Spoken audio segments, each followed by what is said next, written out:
Oh man, we live, baby. Listen, Talk with the Titans is soon to be resurrected like the Christ itself. So we're getting back into it. We're doing shows, baby. Okay. So what I'm saying to you, family tree, if you're here with me right now and you have been enjoying the shows from past, hit up the like button. Let everybody know that we're live right now on Titans TV, right? And today we're gonna go in again on the Messiah. This time it is the Jewish Messiah found in Egypt. God damn, that sounds like a mausoleum right there. So, anyways, let's go into the whole description of the show. The description of the show, what we've got for you is an examination of Jewish Hebrew Israelite Messiah, of the Jewish Hebrew Messiah, investigating the king priest that developed in the late Bronze Age, modeled after the Pharaonic institution, a brief overview of the Messiah Ben Yosef, prophecy and Kemetic institutions he represents. So that's the show today. It's going to be a nice, fun one. What we'll do actually, drink some coffee to keep me up, is send you guys the link if you guys would like to come in. Yeah. Jeez, let's do this. So, of course, you know me, I'm doing these shows, not to be no teacher. I want to do these shows so you guys can come in and you guys can drop some information and you guys can just, kick it with the family and I can kind of good dialogue with you. So, I'm imploring all of you guys to come on in. Man, like facts over personality was good. So, anyways, let's go, man. Let's go. So, the Messiah.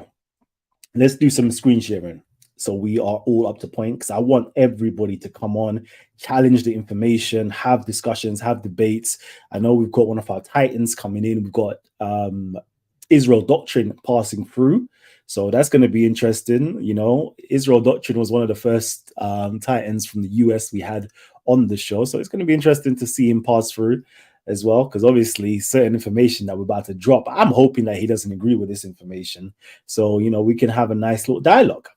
So, anyways, when we're talking about the Messiah, all right, we already know it is, technically speaking, a Jewish terminology. Hopefully, let me know, family tree, if you can see the screen, or if you need it to be a little bit bigger.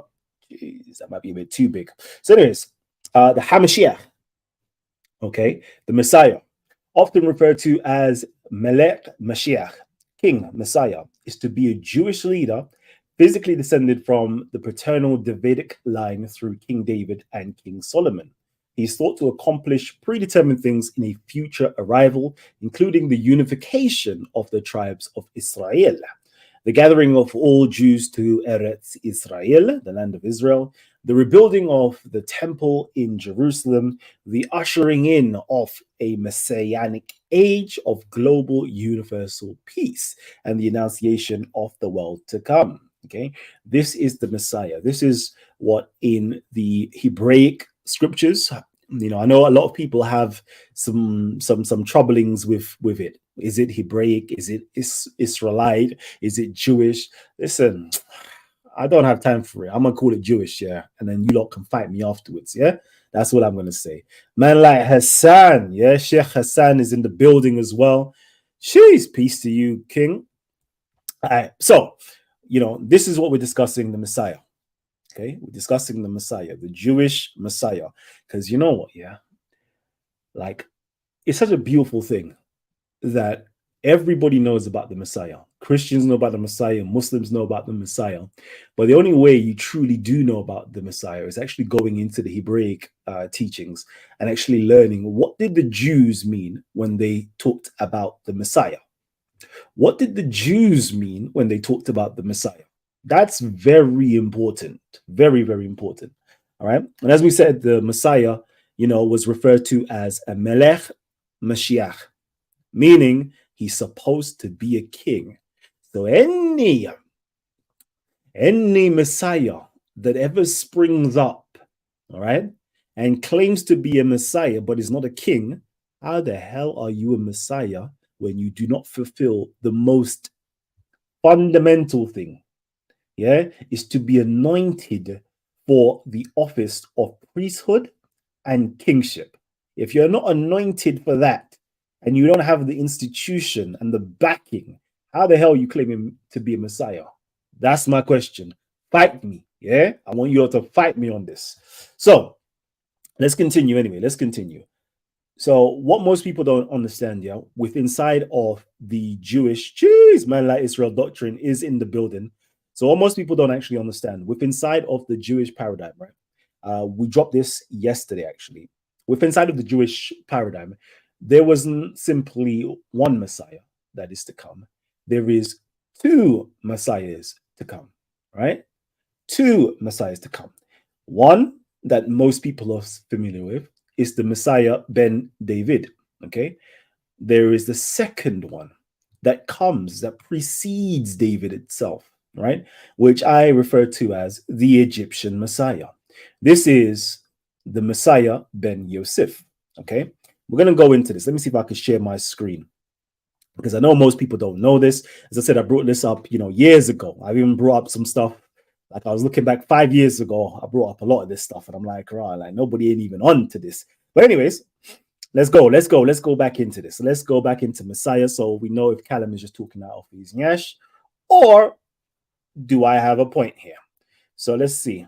Hopefully in Judaism might have it. Let's see. We go down. Here we go. That's Kabbalistic. But anyways, yeah. Anyways, we brought up yesterday. Let's see if we can find it again. And I'm going to just simply use Wikipedia. You know me, I don't like using Wikipedia, but it's the simplest thing to get everybody involved to be able to check out what's going on, right? Because if you follow me, you know Callum goes into the books. So anyways, we have the other Messiah, right? The Messiah Ben Yosef, right there. Messiah Ben Yosef. Messiah, the son of Yosef, also known as Messiah Bar Ben Ephraim, is a Jewish Messiah from the tribe of Ephraim and descendant of Joseph. The figure's origins are much debated. Some regard it as a rabbinic invention, but others defend the view that its origins are in the Torah. Okay, so this is what we're talking about. Okay, in the Jewish traditions, it alludes to four messianic figures called the four craftsmen from a vision found in the book of Zechariah. All right, the four craftsmen are obviously the Messiah Ben David, Messiah Ben Yosef, Elijah, and the righteous priest. So those are the four, right?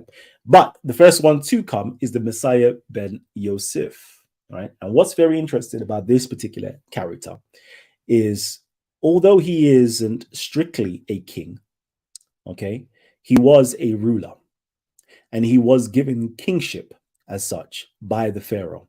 We touched on this yesterday, okay? He was given rulership and kingship by the Pharaoh itself, and he was considered to be the vizier. And what is very, very interesting about this particular position, okay, is that it predates kingship within inside of Israel. What do you mean that it predates kingship? The Israelites never had kings until Saul or David.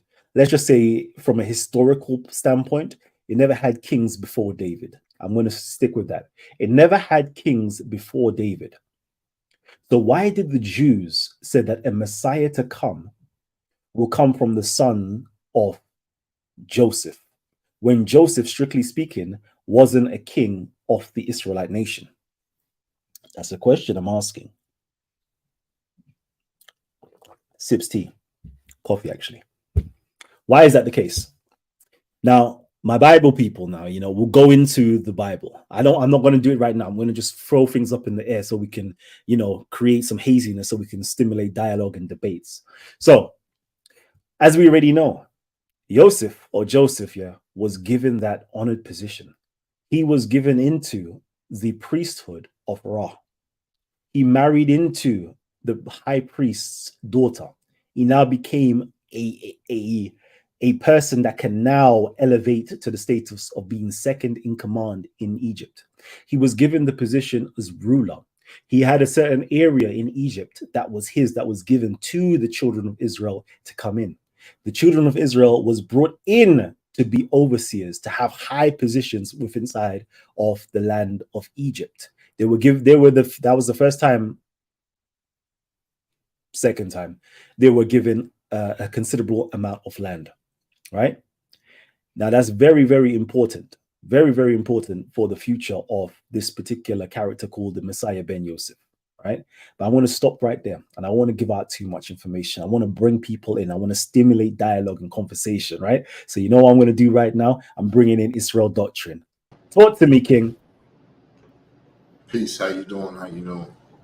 Blessed. As you know, I'm American, so I have an American point of view, and we don't use them terms over here. It's new terms, new people on this side of the water. Yeah. So I use terms like Jesus Christ.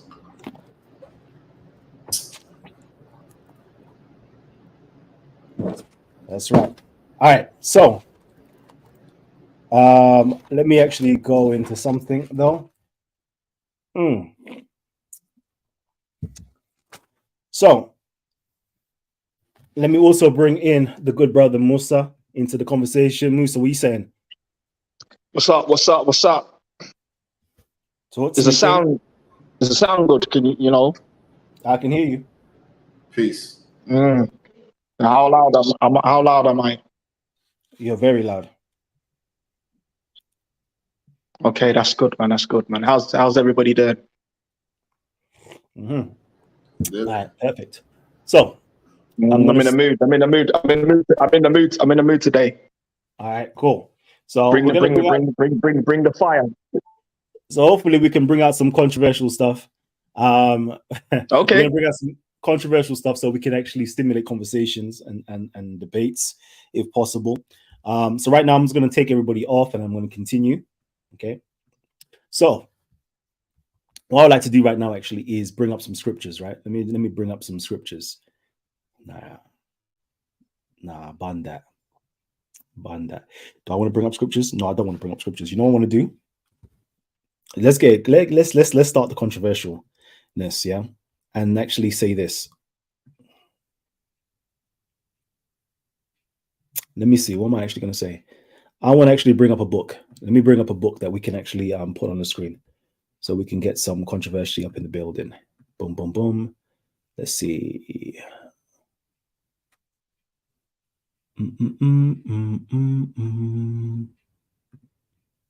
Okay. So I was gonna go for the Bible, draw for the Bible, but I can't be bothered, man. I actually want other people to talk, right? But I want to bring this out into the mix, right? Over here, we can see that there is. I'm actually sharing a book, but let me see if I can actually get it. It's called Jerusalem and the One God. All right, Jerusalem and the One God, and it goes into the archaeological records of Jerusalem. And in the archaeological records of Jerusalem, we find out that Jerusalem was actually a city underneath Egyptian sovereignty. Meaning, during the times of the Canaanites were vassal kings of Egypt, right? The book goes into it, shows about Tutmosis and so forth. You'll find these seals in the archaeology. When we actually go into the archaeology of, Jerusalem, that particular area, that is so beloved to the Israelites, you find that it was heavily influenced and dominated by the Egyptians. Yeah. Hence, you can find all these different seals there in the Mount of Olives, etc. Right? All of it is there. Now, during the time of, let's keep on going. Let's keep on going, though. I want to just quickly show you Jerusalem and the Israelite tribes. Okay. And again, during this time period, yeah, the arrival of the maritime people, including the Philistines from the north and west, sped up the end of Egyptian supremacy in the late Bronze Age city culture from 1250 until 1150 BC, but largely due to its distance from the most disputed region, Jerusalem appears to come through this era largely unscathed. So during this period, they were kind of like doing things by themselves. So it wasn't technically underneath Egyptian rulership, right? But they were heavily influenced by the Egyptians. Then finally, during the time of David itself, it actually came back into the rulership of the Egyptians. The Egyptians had spread across and were now ruling in that particular area. All right. So I just want to set the scene itself. Right. There's some other information, but I don't have it at hand right now because my thing is being an op. Let me see if I can actually bring it up, actually. Let's see if I can bring it, because I really want to get some information across to you guys. Let's see. Share screen. Let's try window. Let's try this. Can we share? No, that's not sharing. Let's try this again. Present some information. Let's try share a screen, a window. I don't even want this book, to be honest with you. Stop sharing screen. Let's see if I can share my entire window. Apologies, family. Apologies. Entire screen, sharing. Can't do that. See, a lot of stuff here that I actually want to share with you guys is going to be very interesting, because what I actually wanted to share with you, and I might as well just read it out to you. Or if you guys can, download the book. It's called Symbolism of the Biblical World, right? And in there, it discusses how during the time of David, there was no such thing as, or during that period, the Israelites, they never had kingship, right? It was something completely foreign to them. And basically, what did they end up doing was taking on foreign customs. It says here, in fact, the monarchy, since it was without tradition in Israel, was obliged to rely heavily on forms and institutions drawn from outside. Thus, for example, the official apparatus in titles as well as in functions were apparently modeled largely on the famous and venerable Egyptian apparatus, right? It goes through the scribes, the speakers, etc., etc., etc. And it says here, there will be further discussions below of the influence of Egyptian institutions on the royal ritual and royal titulatory. God damn. Anyways, yeah, titles. Let me put it like that, just the titles, right? So in this book here, it goes through the archaeological records. It goes through the iconography. It shows you how, and unfortunately, I can't even show this. This is why I wanted to bring up something very controversial to you guys, right? And I can't even show it on the screen because my computer's been up. But in there, it basically shows you that all of the institutions that the Israelites brought in when it comes to kingship was actually borrowed from the Egyptians. Okay, it shows you that the birth and infancy of the king is also borrowed from the Egyptians. It goes through all of the records to show it, right? And I wanted to just bring that up to you guys so we can have a very controversial discussion, but we can't right now. So what I'll do is just bring everybody in and let's just talk. Let's just talk. Yo, yes, as you were saying, can you hear me? Mm-hmm. Yeah, as you were saying, in Hebraic doctrine, the kingship, obviously, it starts according to the Old Testament during the Book of Kings. Book of Kings usher in the era of kings prior to the Judges. The Hebrews was ruled by judges and rabbis and Kohen priests. You understand what I'm saying to you? But they had the concept of kingship, monarchy hasn't been introduced until we get to the Book of Kings, where they start to the Hebrews go from theocracy into a monarchy, monarchy / theocracy, where the two are the working in tandem. It's important for us to understand the importance of this, because this is where we start to understand that we have more than one style of rulership, one style of tribal management. And everything is a priestly class, but there's also a royal class that is amongst us as a people, and that we can co-manage. It is possible, and it should also be a template and a blueprint for black political thinkers to learn from in this modern day and time. Yeah. I just wanted to bring this up, actually. Hassan says here, all of Israel political seals were Egyptian motifs. Yes, they were. I love that. Yeah, because the Hebrews have been in have been in Egypt since Joseph of the Old Testament. Yeah, I love the fact. Let me just hold on. Sorry, my bro. I love that, because you know what? Yeah, See, this is something I did a show 5 years ago. Yeah. And I brought up these seals. I think this is Hezekiah's seal right here. And we show you that the seals, all of their seals were of Egyptian motifs. Okay. So as you can see here is the sun disk. Yeah. Possibly a Khepra beetle, actually. Sun disk with the wings and an ankh. Right. All of them. If you go into the book, like big boy book, yeah. Again, this is the author that I was actually showing you before. I was reading from before that I wanted to show you as well. It's called here Gods, Goddesses, and Images of God. I believe the full title is In Israel as well, right? And this is by Uthmar Kiel and Christoph Uhellinger. Okay, page 275. And again, yeah, all of the seals of the Israelites here were of Egyptian iconography, right? May I ask a quick question? Go ahead, Mikey. When Israel was supposed to exit Egypt, they had other people right along with them. That's right. They had Egyptians with them. They brought these people along with them. Now, with these people mingling together, the people that people may be calling Israel might not even be the physical seed of Jacob, depending on how they amalgamated with each other through sexual intercourse. And that's why the dominance of the Egyptian seals and stuff may be prominent in Israel, because a good majority of them higher ups may have been truly Egyptian after the flesh. I would say that's quite possibly the case. I'll make a stronger proposal. Remember, when we are dealing with let me just finish. If you look at all, as Brother Hassan said, if you go through from the late Bronze Age, right? So we're talking about late 900s all the way down to the 600s, and you see the material culture, yeah?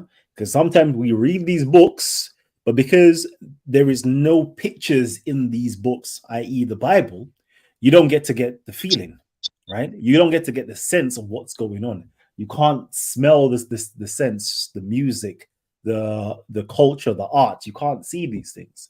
But when the archaeologist goes in and digs up and see the material culture, and you'll see all of the kings, yeah, are showing you the Khepra beetle, the Ra, the symbology of kingship and of the gods inside of Egypt.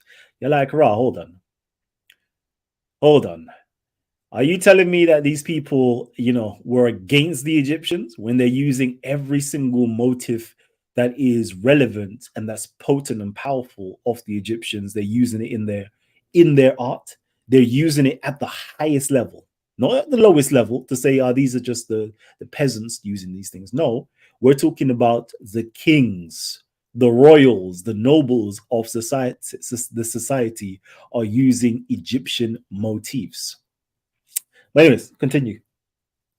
I was going to say, in order to learn without straying from what we understand the Egyptians are, and we go to the scripture, it tells you the families that came via Noah and the three sons of Noah, Ham, Shem, and Japheth. Now, Ham was the progenitor of the black race, the Africans. Ham seeded Africa after the flood, according to the scripture of the Old Testament, the Torah. And Ham was in Africa, and Shem was given Asia. Japheth was given Europe.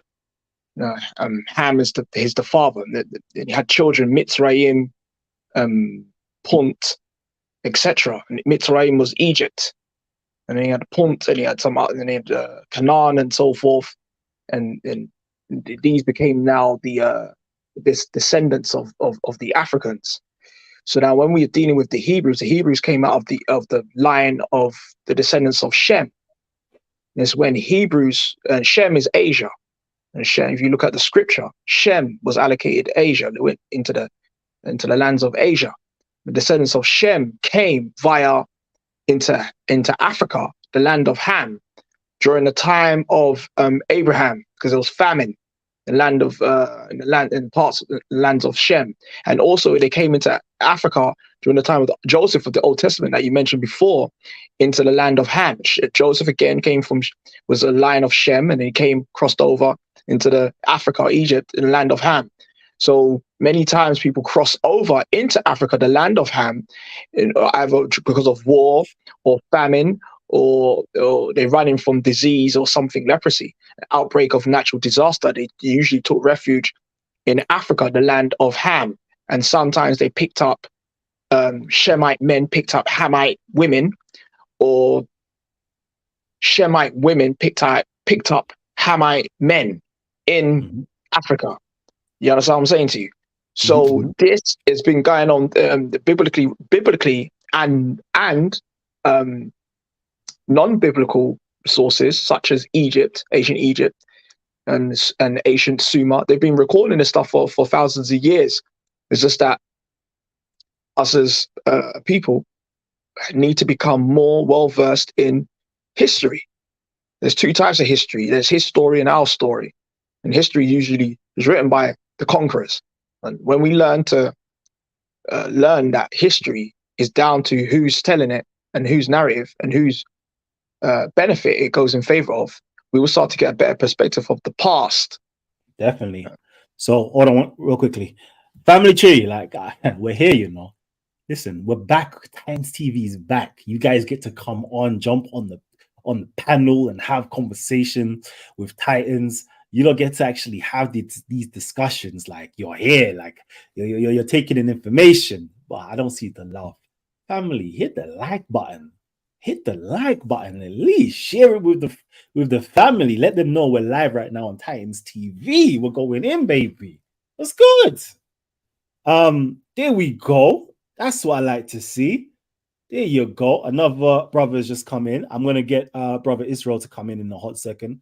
But we've got a fresh brother that's just come in. So peace. Talk to me, King. Hey, peace. Yeah. Thanks for letting me on. Yeah. I saw the discussion. I was kind of interested, so I just thought I would hop on. All right. So you're saying, where you calling in from? North London. North London. All right. Cool. Yeah. Cool. I love that. Israelite. Are you Israel? Yeah. Sorry. I had a bit of a mind pause there. Yeah. Israelite 10 years. Yeah. Jeez. All right. Love that. There you go. All right. Buddha Bing's in the building as well. Salute, King. Long time, man. Jump on the panel, man. I ain't heard from you in a hot minute. Okay. Israel, talk to me, King. Because you know I've been missing you, man. And you know I want you on the panel. You know I want you to be talking. I would like to throw my favorite topic on the table. The term Hebrew Israelite. How do y'all receive that in y'all part of the world? Because I hate it to death myself. It stigmatizes a true Israelite. It puts a black eye on a true Israelite. And it don't allow anyone else to integrate it to Israel, because they say if you're not Hebrew, you can't be a Hebrew Israelite. I think that the term, well, technically speaking, Hebrew opens up the floodgates for more people to come in. Whereas Israel, technically speaking, is but isn't limited to the sons of Jacob, and there's so many technicalities with that. But Hebrew, what you're saying is true, because that was a good way to describe it, Callum. Because when Hebrew, but both of them do it, because the word Hebrew comes from the word Abraham, and the word obviously Israel comes from when Jacob, the name was changed to Israel after overcoming. So, but that could alienate the children of Ishmael and so forth. However, see, Hebrews are one family of us Hamites, and this is how I'm going to tie this into what I was saying earlier, because as blacks, or Africans or Moors, we came from the line of Ham, and Hebrews came from the Asians, the Asiatic man, the line of Shem. Shem was Asia, and I was saying to you before, the children of Shem, and Abraham is the descendant of Shem, not the descendant of Ham. Abraham married into the Hamites by way of Hagar, who was of the line of Ham, and Joseph came over. The Old Testament Joseph came over and picked up one of the Hamite women, and so on and so forth. Go ahead. Well, do we know, or do y'all know what Hebrew Israelite doctrine is? I don't know what it is over there, but in America, Hebrew Israelite doctrine is if you're not a Hebrew Israelite, not that you a Hebrew, because they hate the Ishmaelites and the Edomites and the other Hebrew because they're not Israelites. Mm-hmm. And okay, I see what you're. Then if you're not an Israelite, you're not a Hebrew, and particularly Hebrew or Israelite, it's no integration anyway. So where's the? I see what you mean. Here's where the problem comes in. It's because the Hebrew Israelites, they tend to learn their doctrine or read the Hebrew scripture in a way which only allocates to their line of thinking. But the Old Testament is more broader than that, and it tells you that the sons of Ham, or the children of Ham, married in to the children of Shem, and it's not just once, it's not just twice, it's continuous. We even get down to that the descendant of Ham, a famous queen, Queen of Sheba, and she becomes one of the wives of Solomon. And Solomon's from the line of Shem. Sheba's from the line of Ham. So it's a continuous occurrence, and recorded in scripture, in the Hebrew Bible, that these relations was taking place. But because the Hebrew Israelites tended to have narrowed their doctrine down to only looking at things through the eyes of a Hebrew, not through the eyes of the general descriptions of what the Hebrews were talking about and the peoples they came into contact with, not just the Semitic peoples, who are the Shemites, but they also came in contact with Greeks. But the Greeks and all these other peoples were, like I said, were from the descendants of Japheth.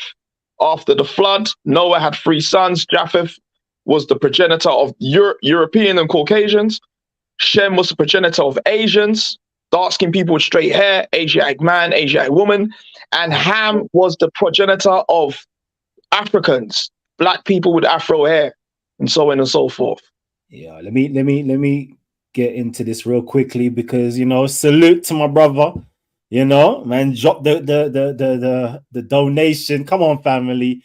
You already know, man. Let's get these super chats in. Show some love. Come on, Raf. Hey, anyways, let me get my brother in. Somebody else has just joined the panel.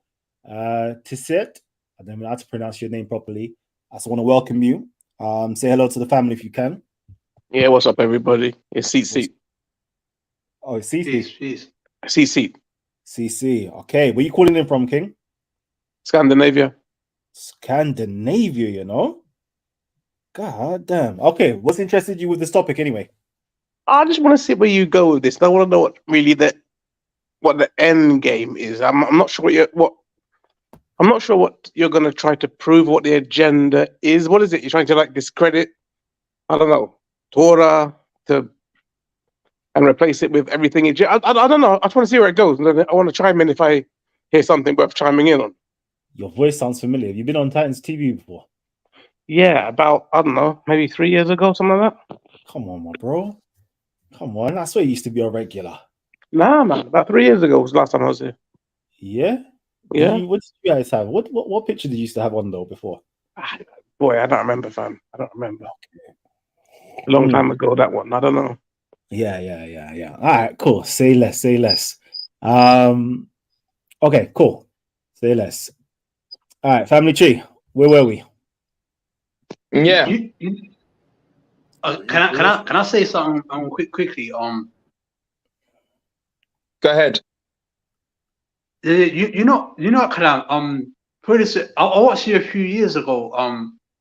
In that Speaker's Corner, and I remember one time I think you said, correct me if you're wrong. Did you say that you're half Grenada, half Nigerian?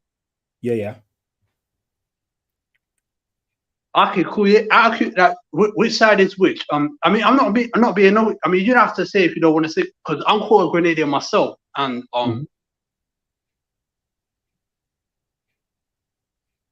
Yeah. So technically speaking, it's like more like quarter Nigerian actually. Dad's side is Grenadian, mom's side is Nigerian. Okay, cool. Okay, because from the Israelite view, we would consider you like example. How Joseph had Ephraim and Manasseh with Asenath. She was like a Sudanese woman.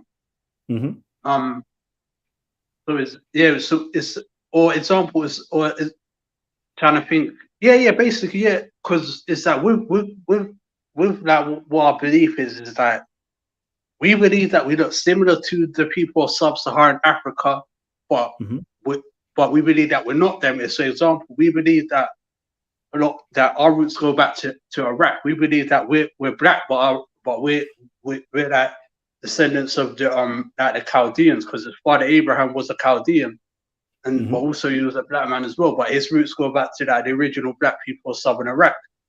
So it's like and like you might know the belief that father Abraham walked in Egypt, had his 7 sons, actually 8 sons, sorry, and then 4 generations later, or a few generations later, Joseph was born. Then he became a man. Then he went, and then he met Asenath. She was basically like, how can I say? She'll be like a modern day woman from like Darfur or Chad or CAR kind of woman. She was So is that because we believe you are what your dad is? Your birth situation is similar to Ephraim and Manasseh. Knowing that the mom was that sub-Saharan African and the dad was an Israelite. I hear that. See? Okay, but then for see. Me, hold on. For me, that means I'm saved regardless of whatever, man. I can be in this. I'm transracial, baby. I can be in Israelite when I like. A Hamite when I like. All right. Family, let me just quickly make sure I get my my super chats read out. My brother again. Listen, I don't know why you don't, because I know if you jump on the panel, you're gonna bring some flipping fire and heat, So it's gonna be best you don't jump on the panel. All right, my brother says, see the super chats, baby. Come on, man, drop the super chats, family. I love this. So who's supposed brother to says here, Callum, please do not let these people change the topic to their pseudo beliefs. Let me just quickly let me drop another one. Hold on, family. It says here, oh my gosh. He said humanity goes back to Iraq. All right. Listen. Hey, this is what I want. Sorry, hold on 1 second, my bro. This is what I like here. I want, because I don't really want to talk. I'm just bringing up some nice controversial topics here to bring you guys in, to kind of bring back the family together. So we can have these types of conversations and to have some dialogues and, how can I put it, semi-debates, right? Because there's so many conflicting and differing views. We can still have love for each other, but I love that, because at the end, we'll get down to the truth of it because there's so many frictions taking place. Jeez, girl like Lady Divine, oh my God. Listen, these are the old schoolers, These people have been here, for like 6-7 years deep. Come on. All right. So I want to do right now then, is bring in, our Titan Israel doctrine. Israel, what are you saying? Because it seems as though you're vocal in the comment section, right? So talk to me. I want to know. But you can put your camera on, that would be best, I want to know though, like, because it seems as though you got a gripe with this whole Israel, Hebrew Israelite and the Hebrew Israelite doctrine and such that you feel as though it is, I don't know, is discriminating against the rest of the Israelite family? So Well, talk to I me. came up with a term, Mm. Hebrew Israelite replacement theology, because they're trying to replace Israel in the church, because Israel is the church, and they're trying to replace it just like the Romans and everyone else with their replacement theology. I'm writing a book on it, to be exact. Okay. All right, cool. So I like what you just said. And what I'm going to do here is bring in an Israelite to have that conversation with you. Yeah. So I'm going to bring in Ayel Adam Yisrael in a hot second. But first and foremost, let me just shout out my good brother, Terry Riggs. Man says, oh, man, we live, baby. We live. So, Ayel, talk to me, man. Talk to me. Are you, what is this? Is this replacement theology, as Israel doctrine says? It depends what exactly Elder Israel doctrine is talking about, because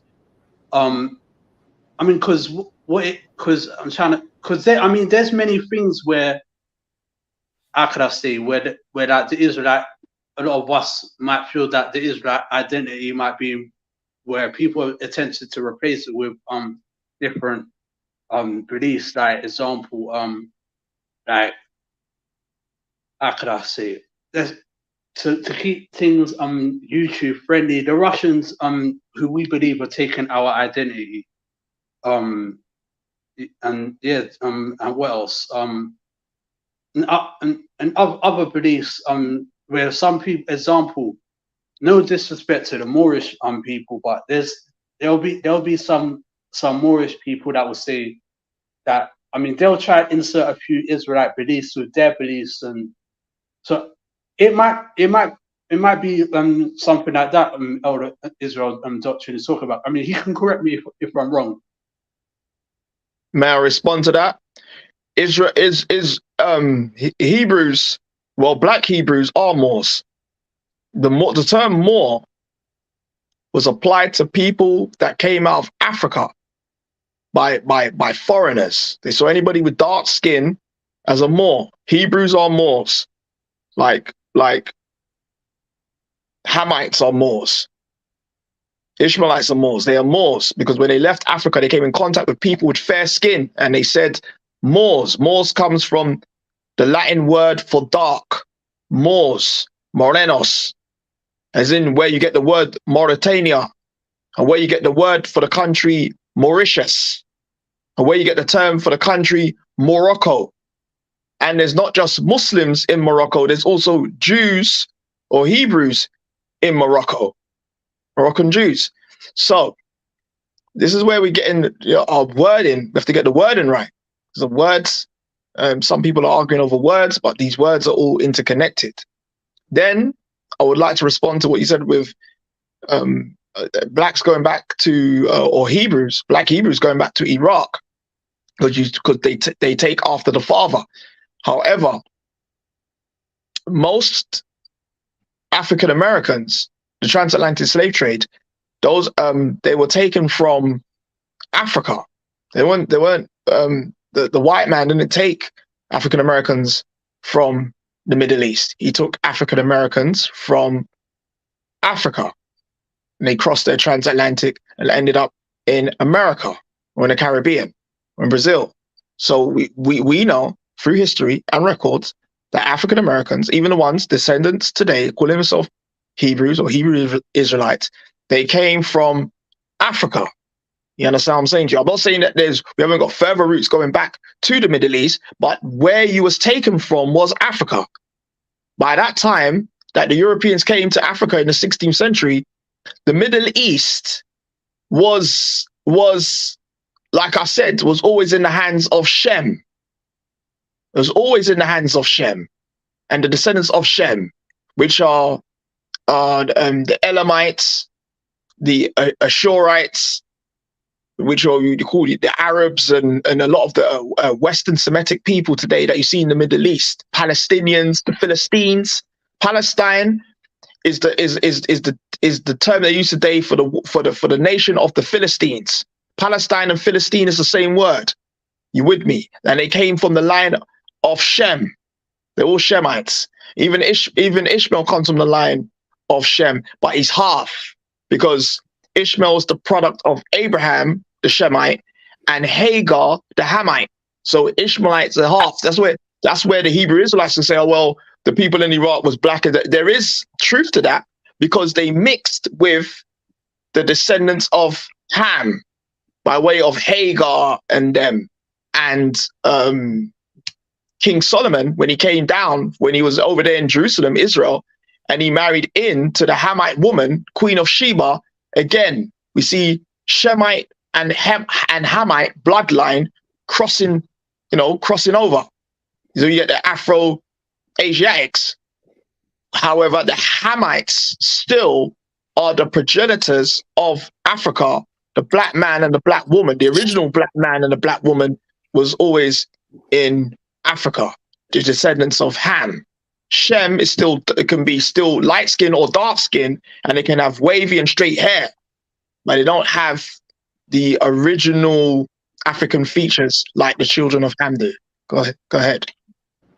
So now this is what I have to say about the term that I use: Hebrew Israelite replacement theology.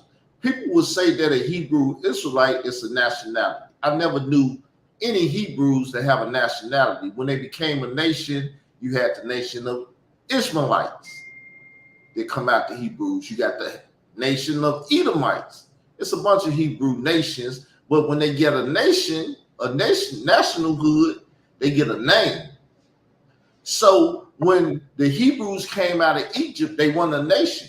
When they went into the land of Canaan, the land of Ham, then they became a nation and they got a national name, Israel.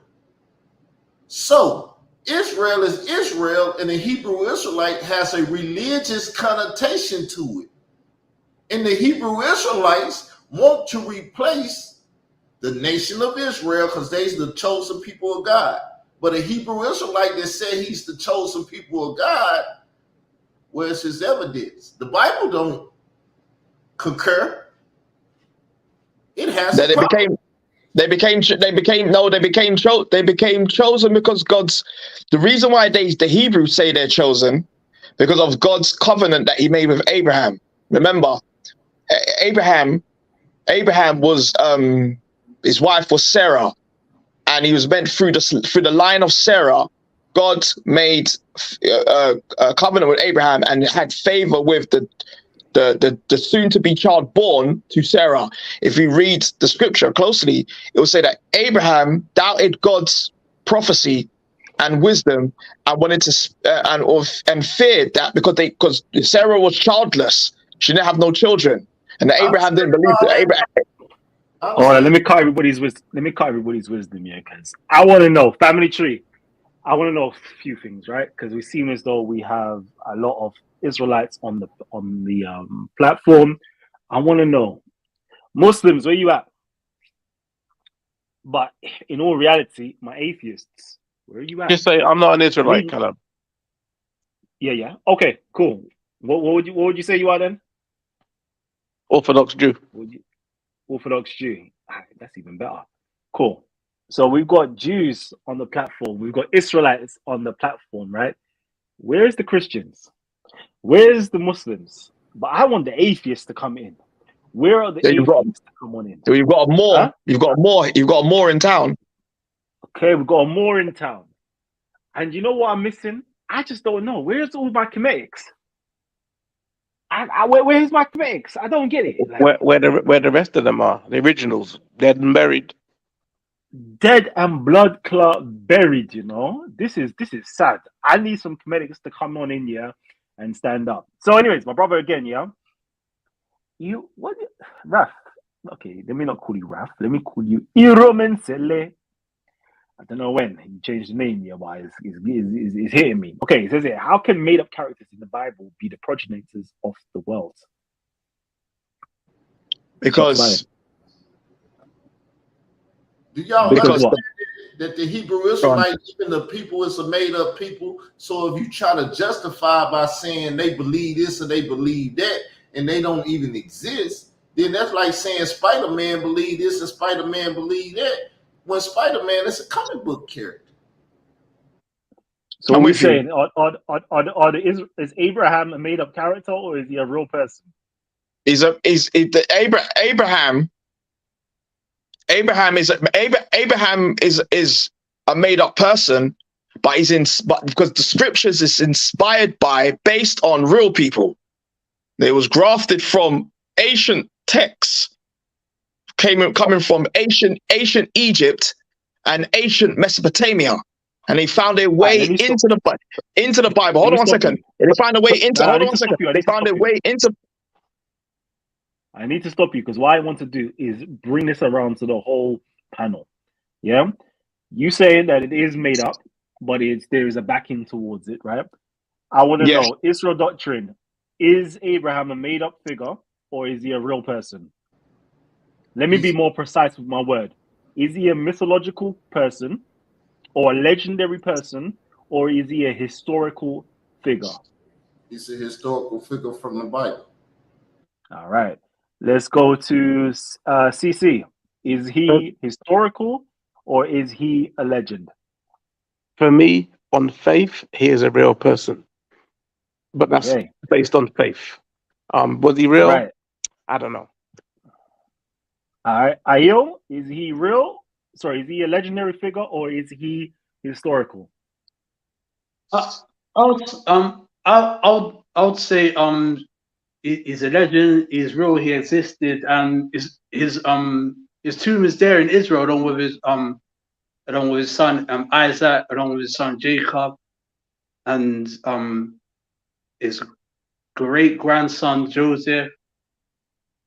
Their tombs are there in Israel.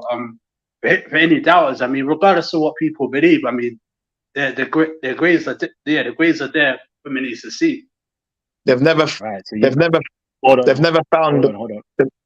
on. So what I need is more people on the panel with some different views, because I feel like I'm one of the only. Not to say I am the only, but I feel like I'm one of the only now, because I have to bring some controversy and be like, the myth, the legend. It's who? It's the myth.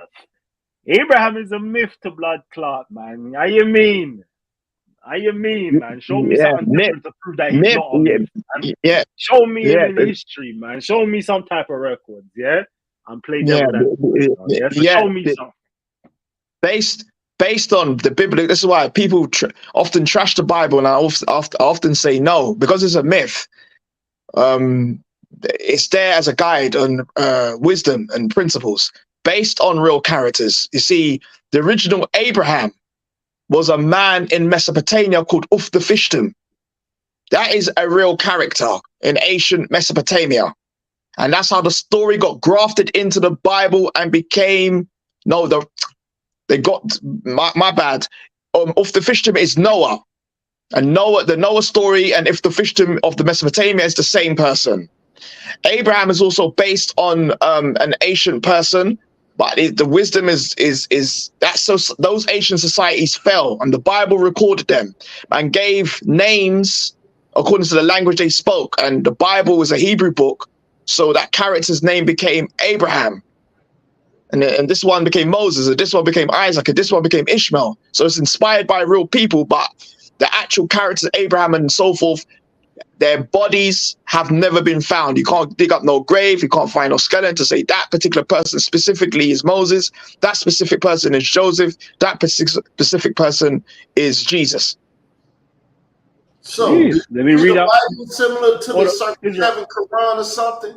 Because Israel, one second. I'm gonna get you in, But listen, Musa, my man's saying, Easy Batten said Easy Batten's official. I'm not wanting you to. You basically responded already, But he says, if the one guy, which is you, thinks he's fake, then what was the whole diatribe about? What was that about?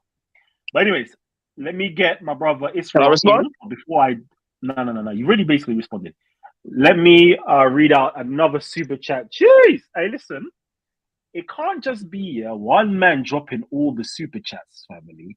Oh, sorry. Wait. Tell a lie. Let me back up on that one. Cheers, Lady Divine. Glad to see you again, Kalaman family. This is going to be a great show. I salute to Lady Divine, yeah? I love this. The family, yeah, is supporting. This is what I love. This is what I love to see with you guys, you know. You're here for me. All right. Melanie guys, I wanted to grow them out again, but I think I'm going bald like Jedi Ali from True. Wait, Jediah Ali. You know, can I respond to Ralph? You know what? Shout out to yourself, Ralph. Although you disagree with what I say, I still respect you still. But you know what? If you are balding, type in Google Images. I mean, in the search bar, what's it? Roller pin. Long story short, it's like a 25-pound thing where you rub it in your hair grows back if you're balding. Hey, see, wisdom right there. Talk to me, Israel Doctrine. What are you saying? Hold on, but wait there. Before you do talk, so wait there. Jedi. You talk about Jedi, and you because I know his name is Jediah Ali. I didn't know he has a Muslim name, Arab name. Anyways, that's we don't. Anyways, go on, Israel Doctrine. Talk to me. Well, I'm trying to figure out what type of Moor he is because the Moors in America deal with the Circle 7 Quran. And then they believe a certain thing about that Circle 7 Quran, in which it's not based off of factual things. So I wanted to know if you dealt with that Circle 7 Quran and if you see the Bible in the same viewpoint as that Circle 7 Quran, if you deal with it.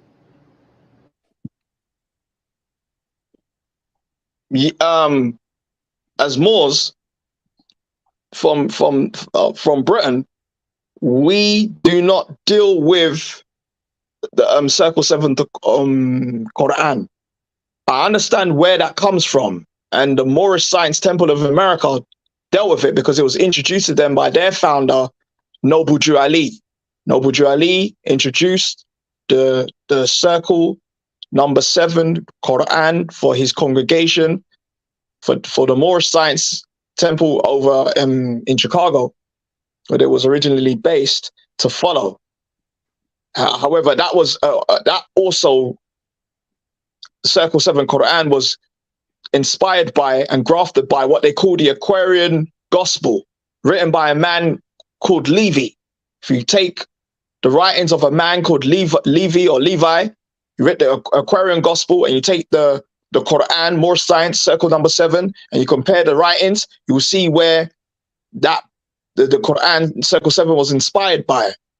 But for me personally, I don't adhere to all the information that the Quran number 7 is saying, because it's not the first text for us as Moors.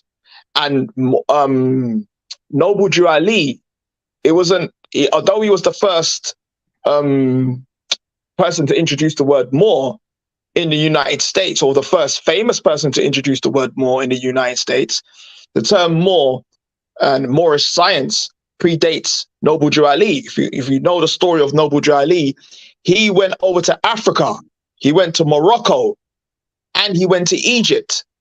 Then he came back to the United States and started to teach Moorish doctrine after he came back from Africa. Prior to, Noble Jew Ali didn't know nothing about Moors, Moorish history, Moorish science, Moorish experience, or nothing. He had to go to a place to receive the information, then come back. And he didn't live long enough to finalize what he was doing. He was either killed, murdered, assassinated, or whatever. They made sure that he didn't live long enough to see through what he had started, which is to uplift the African Americans and to teach them that they wasn't African, rather they were Moors because of the treaty with Morocco. But that's another story. Can I ask you a question? What is your text? If it's not the Circle 7, what do you actually read as your, I don't know, foundational texts? Okay, me personally, I use the Bible not as a literal book, but as a wisdom book and as a guide, because I'm looking at the Bible through the eyes of a Moor, not through the eyes of a Christian, not through the typical Christian. Through the eyes. Is that both? Is that the New Testament and the Old Testament, or maybe just one of each? One. Yeah, Old Testament and the New Testament. Yes. So you're a Christian? No, I'm a Moor. I'm a Moor. How do you differentiate between a Christian and a Moor? If you read the Old and New Testament, what makes you different besides your name? He claiming a nationality. His nationality is Moorish. And then you asking him about Christianity. He didn't say he had a religion. He told you his nationality was Moorish. Am I correct? But see, yes, and this is the thing, because the Bible, people think that the Bible, people who hold that Bible in their hand, automatically they're Christian. But what's interesting is that the Bible speaks about other nations. It speaks about ancient Babylon. Ancient Babylonians wasn't Christian. It speaks about ancient Persia. Ancient Persians in the Bible wasn't Christian. It speaks about ancient Greece, ancient Rome, peoples that the Hebrews came into contact with, and they wasn't Christian yet, but the Hebrews came in contact with them. And so when I say I'm a Moor and I pick up this Bible and I read it because I understand where the roots come from, and it has recordings of fallen civilizations like the ones I've just mentioned. However, the Bible records things and experiences of things. And if you don't look at it as a literal text to say that Moses really existed or Solomon really existed, but you look at it as a wisdom text to guide you and learn from principles and morals and messages that the book has to make you a better person, you can then benefit from the Bible rather than to get into Bible wars or Quranic wars, leaving people with Bible and Quranic psychosis like you have with the Jews and the Palestinians today. Well, a lot of hold on. Israel. Okay. Israel, one second. I'm going to get you in though. And actually was coming to you. Israel, I wanted to know, like, if you've got a Cash App here, can you let me know what the Cash App is, or drop it inside of the comment section? How can people support you as well? It's and just kind of like promote your channel as well if you can. Cash App Israel Doctrine ENT. Entertainment, short for entertainment, ENT. So I'll put it in there. And if you could promote your channel, I don't know if you want to share your screen and let everybody know your channel and what your channel is about. Well, and you know how often you upload it. Can you give my history? Because I believe I helped start Titan Television. Is that true? As I said, I would say this, Israel Doctrine was one of, and I would say if not the first, or let's say one of, I would say, let me be more precise. He would be one of the first three, or one of the first two Titans from the USA I had on Titanstv in the early days. That's going back, I don't know, 8, 9, 10 years. I don't know, anywhere between 9. Let's say, I'm going to say 9 years. I'm going to say it's roughly 9 years. Yeah, Israel Doctrine has been on this channel. One of the first Titans, if not the first Titans on Titanstv, and that's why I always show my brother love. Because before Titanstv was on and popping, he came over to the channel and blessed it and showed love to it, and he blessed it again, and he came on to do various different things. So I always have love for my brother Israel Doctrine. Yes, but that's the name of my channel, Israel Doctrine. If you look up Israel Doctrine, I'm the one that owns the copyright or the trademark to Israel Doctrine. It's me. If it's anybody else, hit me up at Israel Doctrine on Gmail and tell me somebody using the title so I can get at them. Jeez. All right. We've also got Elder Yara up in the building. Talk to me, King.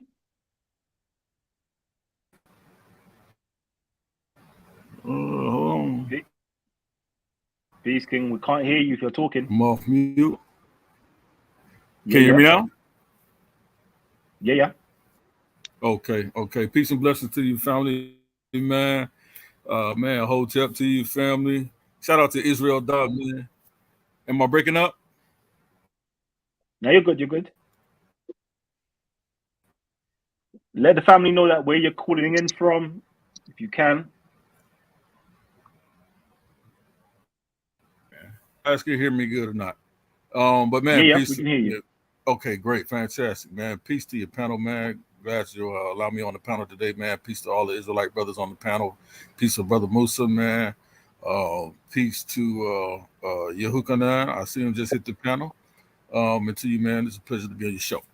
Yeah, man. I just wanted to, man. It's an interesting conversation you got going on today, man. I wanted to talk about that, that Messiah, man, that Kemetic Messiah you're talking about here, man. And that hear a little bit more about that, and touch on some of these topics. I did want to say real quick to one point was being made, and then I'll fall back really quick. You showed earlier on the show, I think, is one of your sources. You showed the signet ring or the boule seal of King Hezekiah, right? With the Egyptian the B on there, right? With the Aramaic script written on it as well, the Aramaic Hebrew script written on it as well, as part of your evidence for archaeology and your connection to Israelites to ancient Kemet, right? But we know that seal came from King Taharka, right?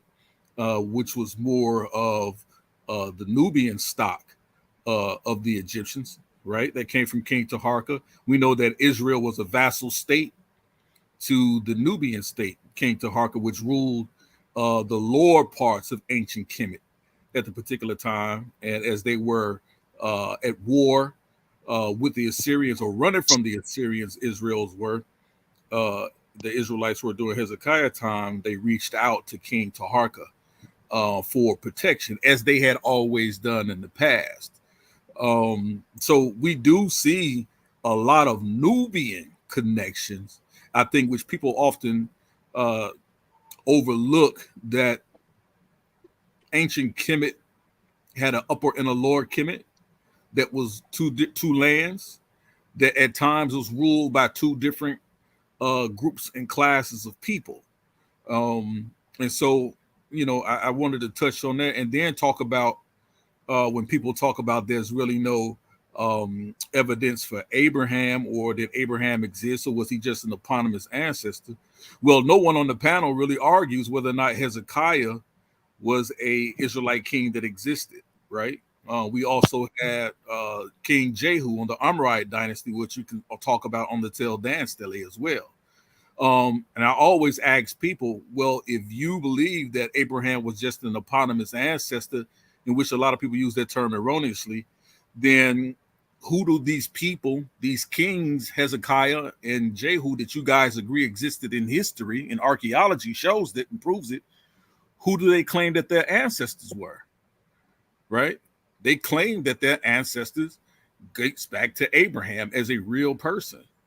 And so do we just believe that these people didn't know who their ancestors were, or they just made them up as they went along? But these were people who we know existed in archaeology. I don't really use, as the brother brought out, the grave sites of Abraham and Isaac that they do have over there in the Middle East area.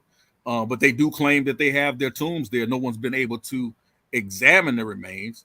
So that's just up in the air. But they do have there what they call grave sites with tombstones that people were allowed to visit at one point. I know it still exists there, but no one's been able to examine it. So we don't know if it's an empty box or empty tomb. We don't know, if it's an old rabbit fur in there. We don't know what exists in the box. It could be the remains of our ancestors, our forefathers. We can't say that. But I just wanted to put that out there, man, and join the conversation, man. I appreciate you. Definitely. I'm going to get into all of that in a little while. First and foremost, Cash have been working. I can't find you. Okay. Let me just quickly shout out a few people, man. G Block, man, like Big Velli's up in the building. What's good, family tree? Yeah, and you know what? I put the Cash App, real quickly. I put the Cash App inside of the pinned comment section, right? So I'll put it there. I don't know if it's going to work or not. Let me see. Can I have a code? I don't even, I don't even know how to do this thing. Jeez. Let me see. That's what it says. I don't know if you're looking up. You can't see that. Nope, you can't see that. You won't be able to see that. That's what it says anyway. It says scan to pay, Titanstv. I don't know if it works. Let me know if it works or if it doesn't work. All right, let me know. Let me know if it works. Okay, but it's a pound sign, Titanstv, capital T. If it works, it works. If it doesn't, y'all show me love anyway. So we've got Brother Yochanan up in the building. Let me just show some love to him, and then we're going to get back into the information. Brother Yochanan. Yeah. Peace, King. Where you calling in from? Calling from Florida, United States. All right. Talk to me. What are you saying? I'm listening. I just got up here, so I'm trying to figure out what's the topic, what's like the mutual consensus. Cool. So you know what? Let's actually get properly back into the topic, okay? So the topic again. Let me go into it. So the topic is Jewish Messiah found in Egypt. Okay, Jewish Messiah found in Egypt. That was really the topic. And let's see, what am I actually claiming with this? Actually, let me see, because somebody made mention of something, so I want to make sure that I'm getting everybody's stuff in. Sorry, just joined late. Who are you saying Yeshua is? A Messiah, anointed one, or the Messiah? And if he isn't, are we saying he was wrong by saying he was the only path to the Father? Let's answer that question.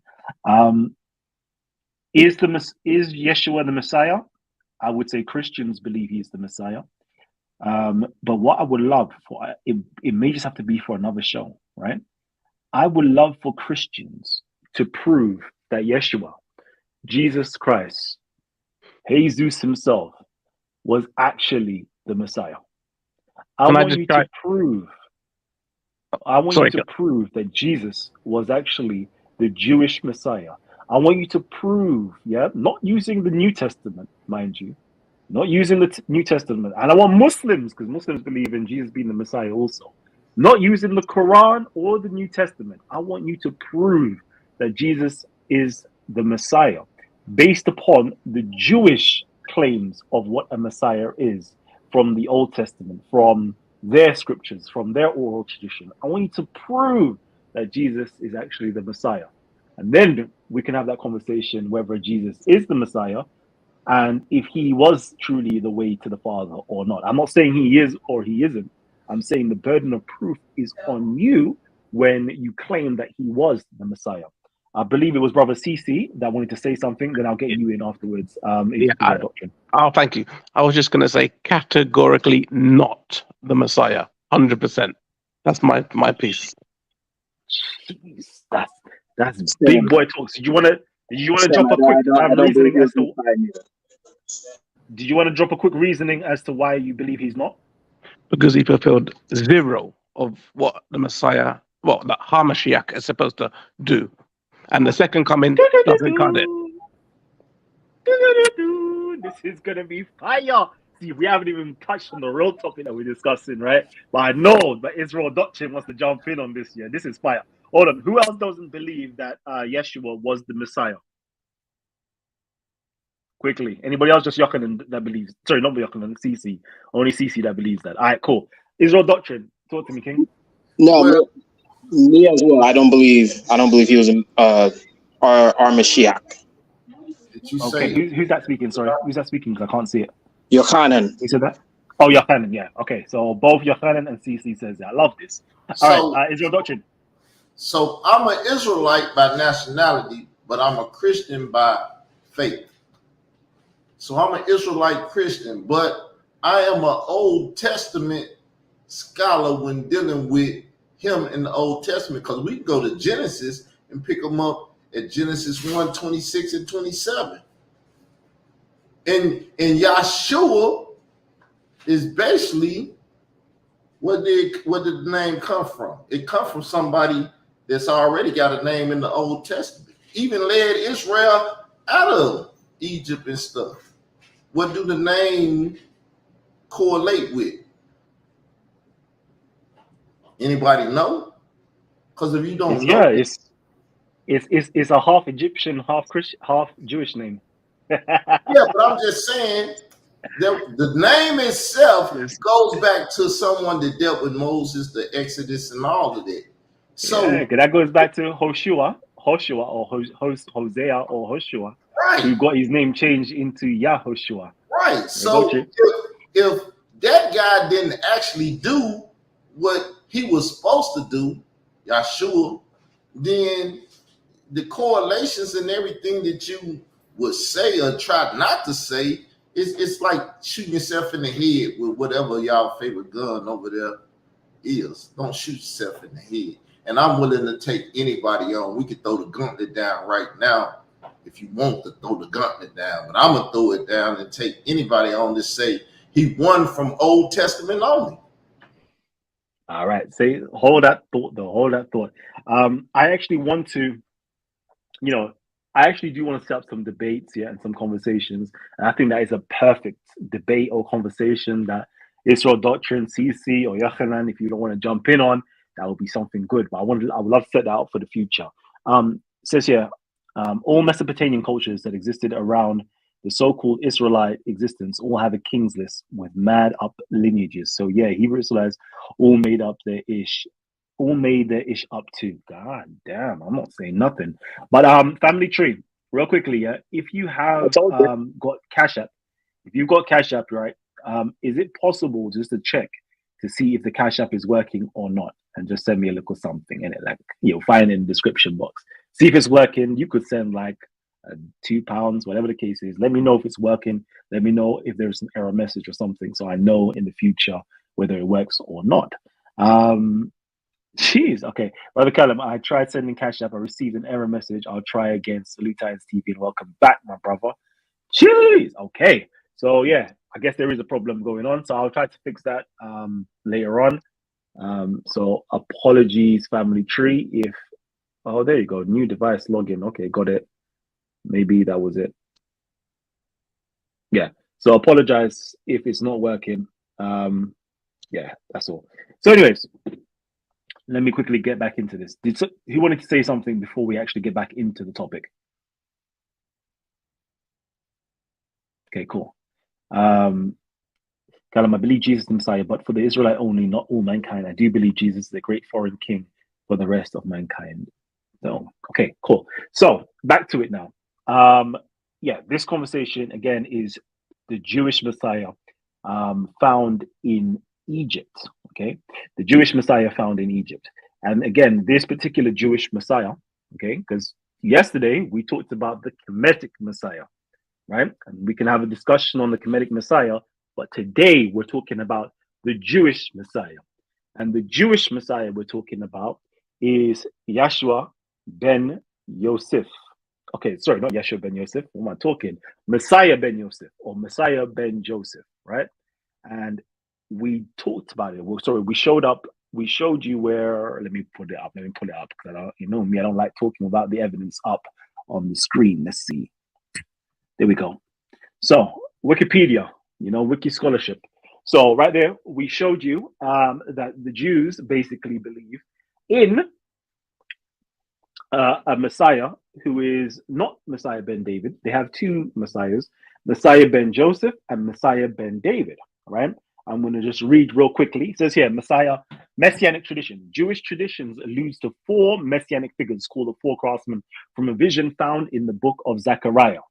The four craftsmen are discussed in the Babylonian Talmud, Suk 52b by Rabbi Hannah bar Bisna, attributed to Rabbi Simeon Hasidah, identifies these four craftsmen as Messiah ben David, Messiah ben Joseph, Elijah, and the righteous priest. Each will be involved in ushering in the Messianic age.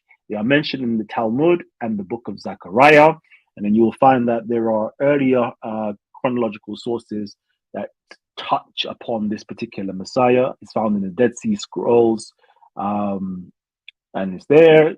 Gabriel's revelation, I think that was written roughly around the 1st century AD, also discusses it as well. The Testament of the 12 Patriarchs, the Talmud as well, the Targum, various different places, the Midrash, all discuss, the Joseph ben Messiah Ben Joseph, right? Jesus Christ of Nazareth. So these are the places that it discusses a particular Messiah. Now, this Messiah, yeah, is the son of Joseph, right? The son of Joseph is going to be found in Egypt. Why do I say he's found in Egypt? Because Joseph himself, okay, was given over rulership of Egypt. He was given over a particular area for himself called Goshen in Lower Egypt, okay, in the Delta region, right? He was a vizier. He was married into the high priesthood of On, which is Heliopolis. This is the birthplace of God in ancient Egypt, right? He was married into, he was the highest stratosphere, married into the high priest's daughter, meaning he's now connected to that sacred lineage itself, right? He himself was also a high priest in Egypt. He was given an Egyptian name by the Pharaoh, right? He had autonomy and rulership in Egypt. He had children, two children, Manasseh and Ephraim, right? But the Jews themselves say, no, we know that we're supposed to have a king from the lineage of David, but there's also going to be a king from an Egyptian lineage, right? And not simply an Egyptian lineage. If he is truly the son of Joseph, if he is truly following after the likeness of Joseph, him too would be initiated into the priesthood. Fight me, though. I want you to fight me. He too would be initiated into the priesthood of Ra. You know, he too would be initiated. But I want you to fight me on this. CC, talk to me, my Jewish brother. Talk to me. Right. You said a key word. You said in the beginning, Jewish tradition. This is not Jewish fact, okay? It's a tradition. And this tradition is, it depends who you ask, you're going to get a different opinion on this. But one thing is universal amongst Jews. No Jew believes that Joseph of the Bible, of Egyptian time, was the Messiah. Nobody believes that. According to our actual tradition of Jews, there's no guarantee that Joseph will come as a Messiah in the future. It doesn't necessarily have to be both of them. It might only be one of them, and it depends on how Jews behave, determines on which Messiah will come.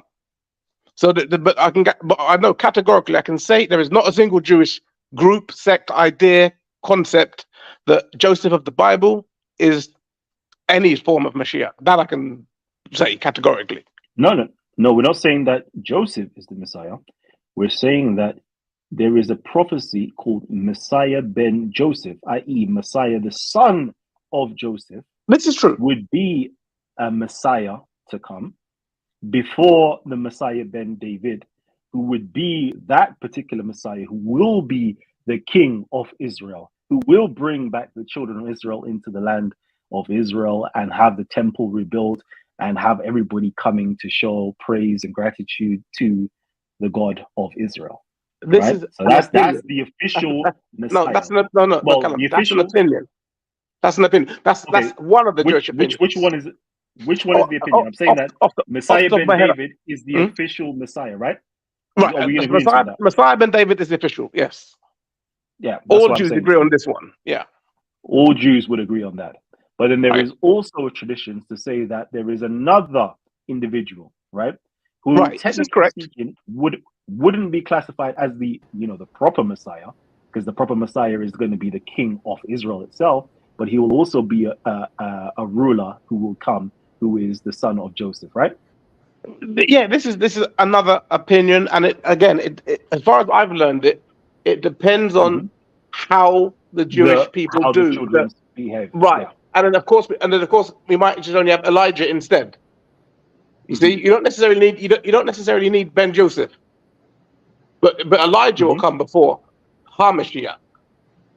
Quick question. Yeah. Which one translates to the American Jesus Christ? I don't understand the question.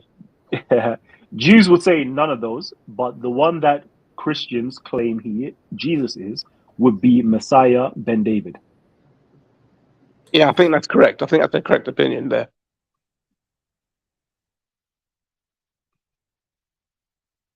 Okay, perfect. So, all right. So again, we're laying out the the Jesus found. Sorry, the Messiah. I keep saying Jesus. As I said, we haven't even proved the claim that Jesus is the Messiah yet, right? We haven't proven that claim yet, so I shouldn't even be saying that. I know Israel wants to prove that claim, but we'll hot second. So we've just shown that there is a Messiah, okay, who is found in the Jewish traditions, who is said to be an Egyptian, right? Who is to come. But this person, if he is going to be after the likeness of Joseph, surely he also has to be in and after the priesthood of Ra.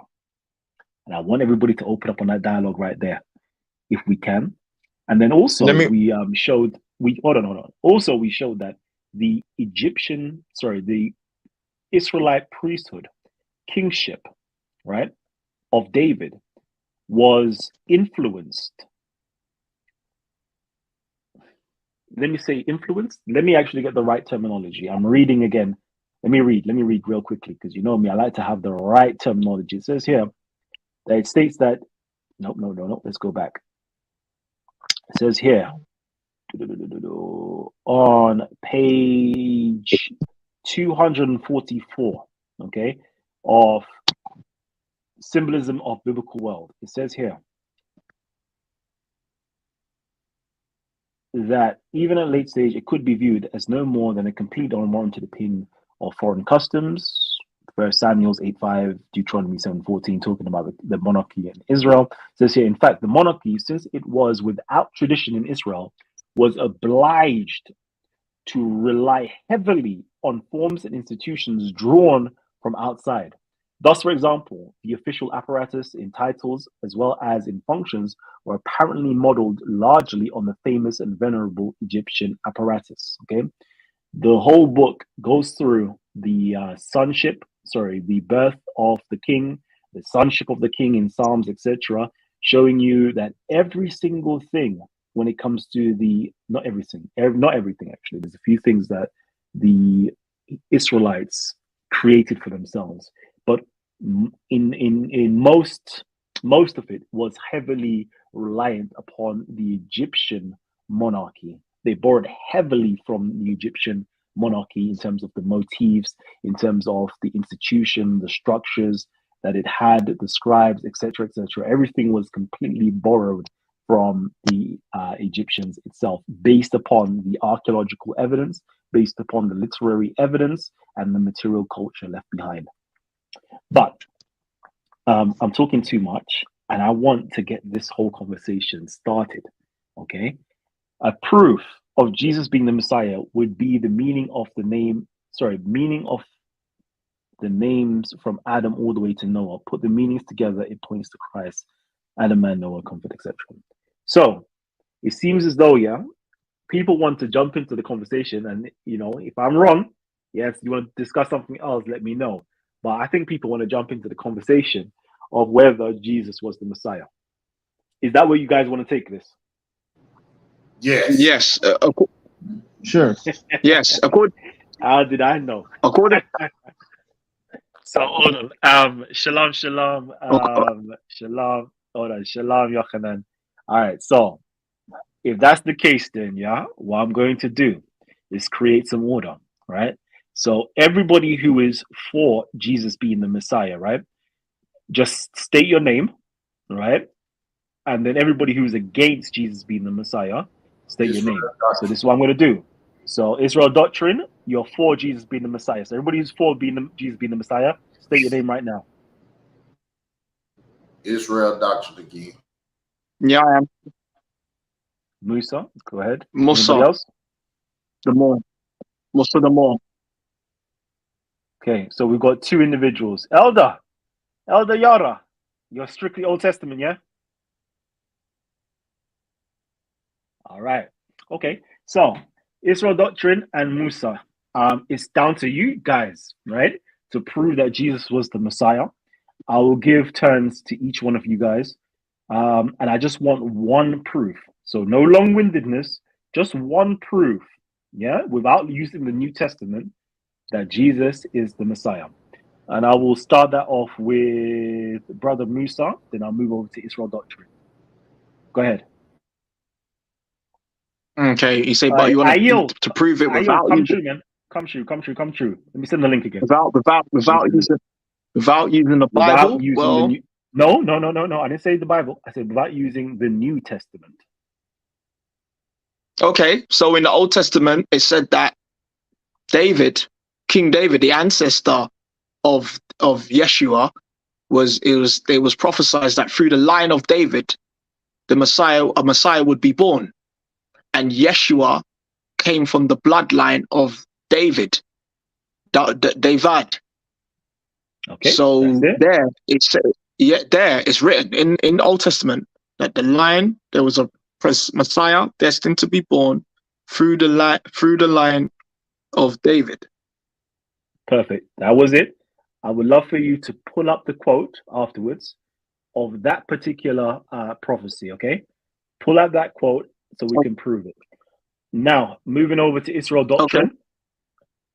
Israel Doctrine, your go. You have one proof. Give me one proof that Jesus is we can go to Psalms. I believe it's 1. Let me see, because I do got my Bible right here. Let me grab my Bible right quick. That God had a son, and the only one that could be the anointed of God is the one that's been with him ever since he existed. He existed right with him from the top. So in Psalms, it tells you, chapter 1, I believe. Let me get it. No, it's 2. Let me see. Is it 1 or 2? It started 2. Why do the heathens rage and the people imagine vain things? Right? So when you get to the end of 2, it said, kiss the son. So God had a son that he told you kiss. Or the psalmist told you to kiss him. Let's read on. Lest he be angry and ye perish from the way. When his wrath is kindled but a little, blessed are they that put their trust in the Messiah, the anointed one of God, who's been with them since day 1. We can go to Genesis 1 again. That's it. No, sorry, that's it. Sorry, my brother Israel. We just need one proof, right? That was it. Just each person just brings their one proof, no long-windedness, that Jesus is the Messiah. Okay. There is a lot of people that's jumping on the panel right now.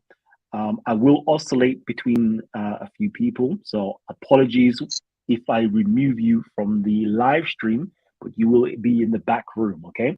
So, family tree, yeah. If you're loving the show, come on, man. You already know what you need to do. Hit up the like button, hit up the like button, and let everybody know that we're live right now on Titanstv. We're having a mini debate whether Jesus is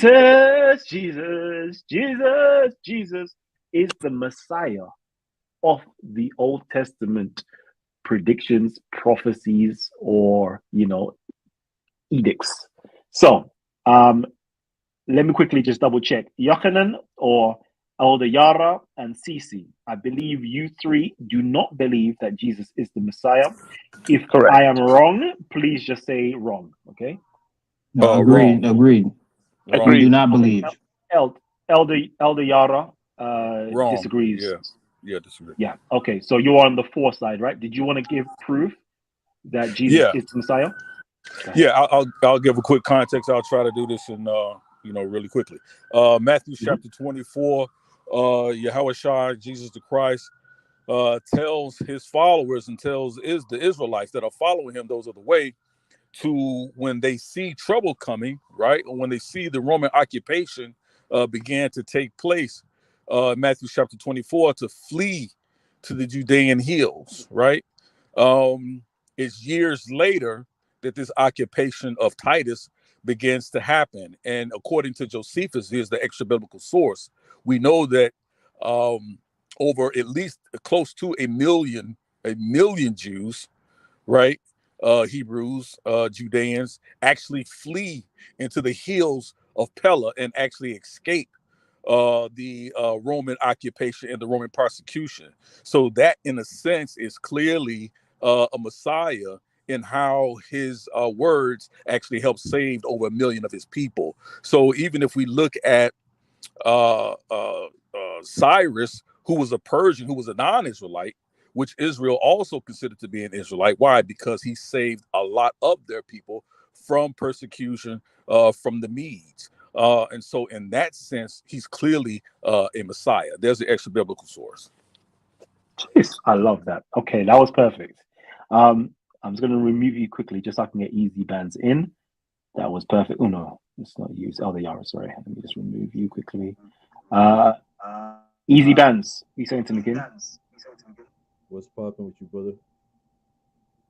Good. Yeah. You can hear me? Yeah, I can hear you. Yeah, man. What's popping, man? Thanks for letting me on the panel. No doubt. I'm going to get you back in a little bit later on. I'm just going to let these brothers just debate out quickly. And then what is it that you wanted to actually, did you want to add anything? I was going to add something to, the proof of the Messiah. I actually have like a list of prophecies that prove that. Okay, give me one. I don't know if you need to turn down your YouTube in the background, but I can hear an echo. Okay, hold on.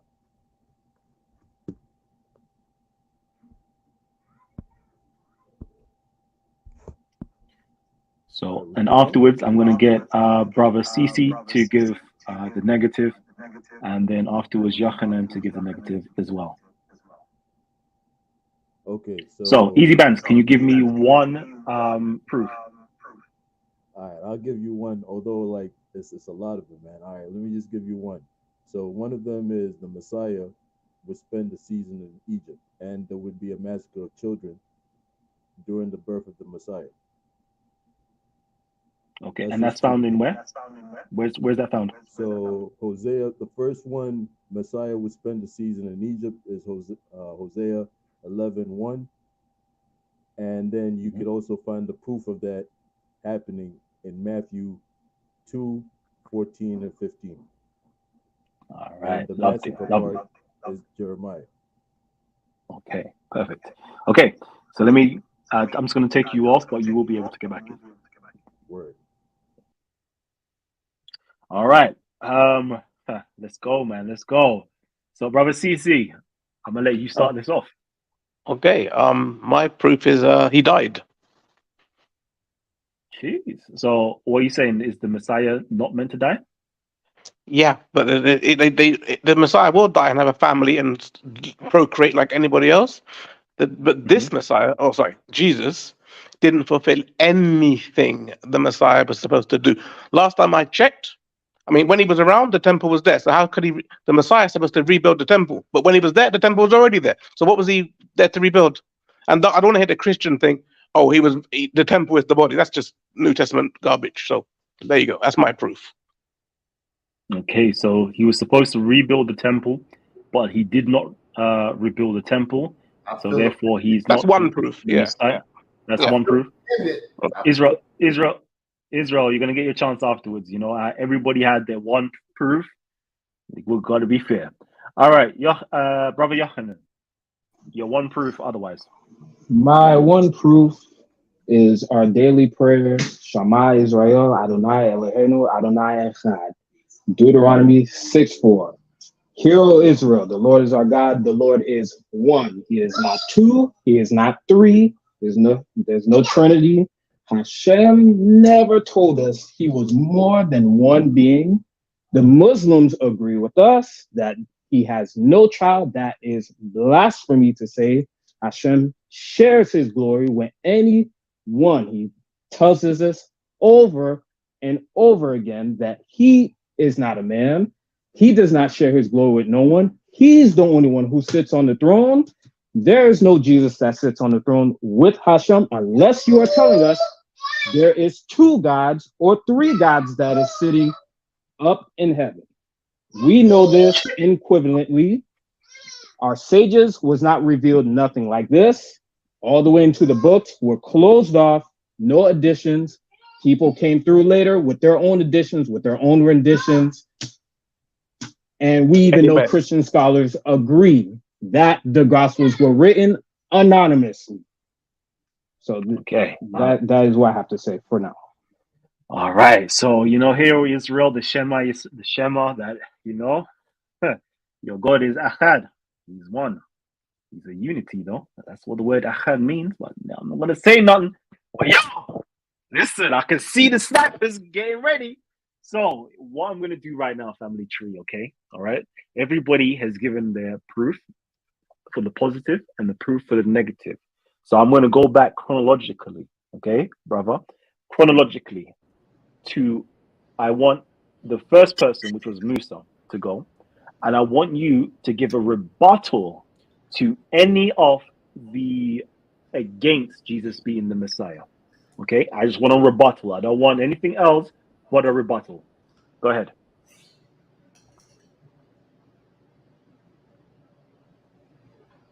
Musa, that's to you. Yeah. You want a rebuttal against? Yep.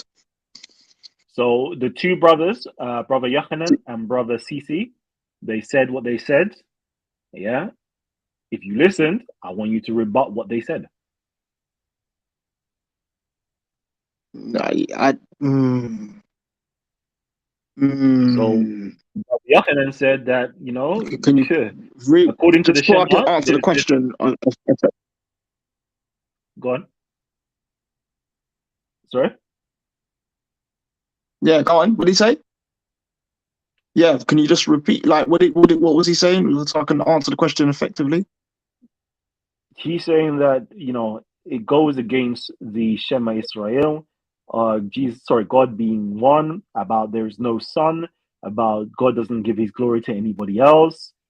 So I don't know how Jesus could be the Messiah. No, because brother CC, Sugar. Brother CC, what did my brother CC said? He said, Sugar, brother CC, can you just repeat what you said? I said simply he died and didn't fulfill any of the prophecies that the Messiah is supposed to fulfill. Oh yeah, that's it. Rebuilding the temple, he didn't do that. So okay. So choose any one of those to rebut. Okay. Okay, yeah, I can rebut both. Okay. Jesus is not God, Jesus is the Son of God. And Jesus himself, Yeshua, never claimed to be the Almighty. So he's the Son of God, like we are all children of God. He's a Son of God, but what makes him different is that he was a Messiah, which means to anoint, anointed one. He was anointed. And he was destined to be anointed because of the prophecy of the Old Testament that said that one would come to okay, you're giving me proof rather than rebuts. So I'm going to stop you there. Okay, okay, hold on. You say rebut. You said rebut. Choose one of them to rebut. So just tell me which one you're rebutting and give the rebuttal. Yeah. I think I've chosen one. Yeah. I'll just say that he was Yeshua may have not fulfilled the destiny that people wanted him to fulfill, but he was responsible for ushering in a messianic age and a Christ consciousness. There's the Messiah the man, and there's the Messiah the age, dealing with time and a new era. Okay, let me stop you there because we're trying to move on. All right, Israel Doctrine. Give me one rebuttal from either Yochanan or CC. Which one? Their conversation was so belittling that I don't really feel like rebutting, and I would like to go on the offense again and say Elohim, which is a plural word, a Hebrew word. Elohim is plural, but yet is still considered singular.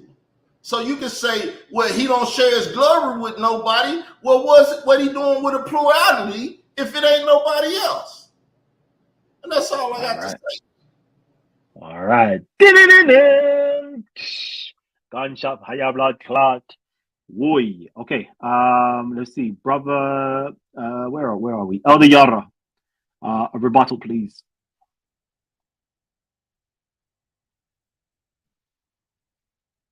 Elder Yara, can you hear me? Let me unmute your mic just in case. Can't unmute your mic. Okay. I'm gonna go then. If I can't get you in, I'm gonna go to somebody else. Elder Yara. All right.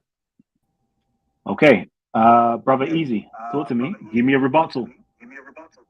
Okay, so I'm gonna go with, I think one of them said because he died.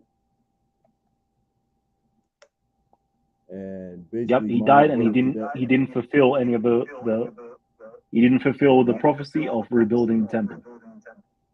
nah, he basically just said he died, right? He did go on to clarify a little bit more. Like the prophecy, he died, but he didn't fulfill the prophecies before dying. Because he said that, yeah, the prophet, we do believe that the Messiah does die and does have children. I was listening. This is what he said. He said basically he came up and said, "Oh, he didn't fulfill any of the prophecies," and then he said, "But my main rebuttal would be is that he died." Right, and to that, yep, I'll just say like there's a prophecy. You know, what is it? Isaiah 53:12. Basically, it shows that the Messiah, you know what I mean, will come and die on earth, right? When it comes to rebuilding the temple, that's where now we have to explain what is meant by that. But he just wants to go ahead and throw out the explanation even before we make that, and you can't do that, you know. And that's the problem with you even saying like, yo, you can't use the New Testament because that handicaps us, right? Because how do we prove that he is the Messiah without using the New Testament? Because the proof is in I the should New have been. Testament. I will be more specific. When I should have been specific. So your the echo in the background. Let me just mute you quickly. Yeah. So I should have been more specific. My specificity should be this: you can't use prophecies in the New Testament to justify a Old Testament Messiah. Okay, because it will now become circular reasoning. Because you can say, you know, the Bible, New Testament says this, what the Messiah will fulfill, and it's written in the Testament that he fulfilled it because it's actually in the New Testament. So what I'm saying is, give me Old Testament prophecies or Old Testament justifications that you can prove by utilizing the New Testament also. But don't give me something from the New Testament that proves that Jesus is the Christ or the Messiah based upon the New Testament. That makes sense. Yeah, that makes sense. And I could give you several, man. Okay. So we're going to wait because we're going to open it up afterwards. And we get everybody in. Okay. But I don't know why your thing has got a mad echo though. Yeah. Okay. So let me let's see. Elder Yara. I don't know. Elder Yara, can you hear me? Elder Yara. Let me remove this one if you can't.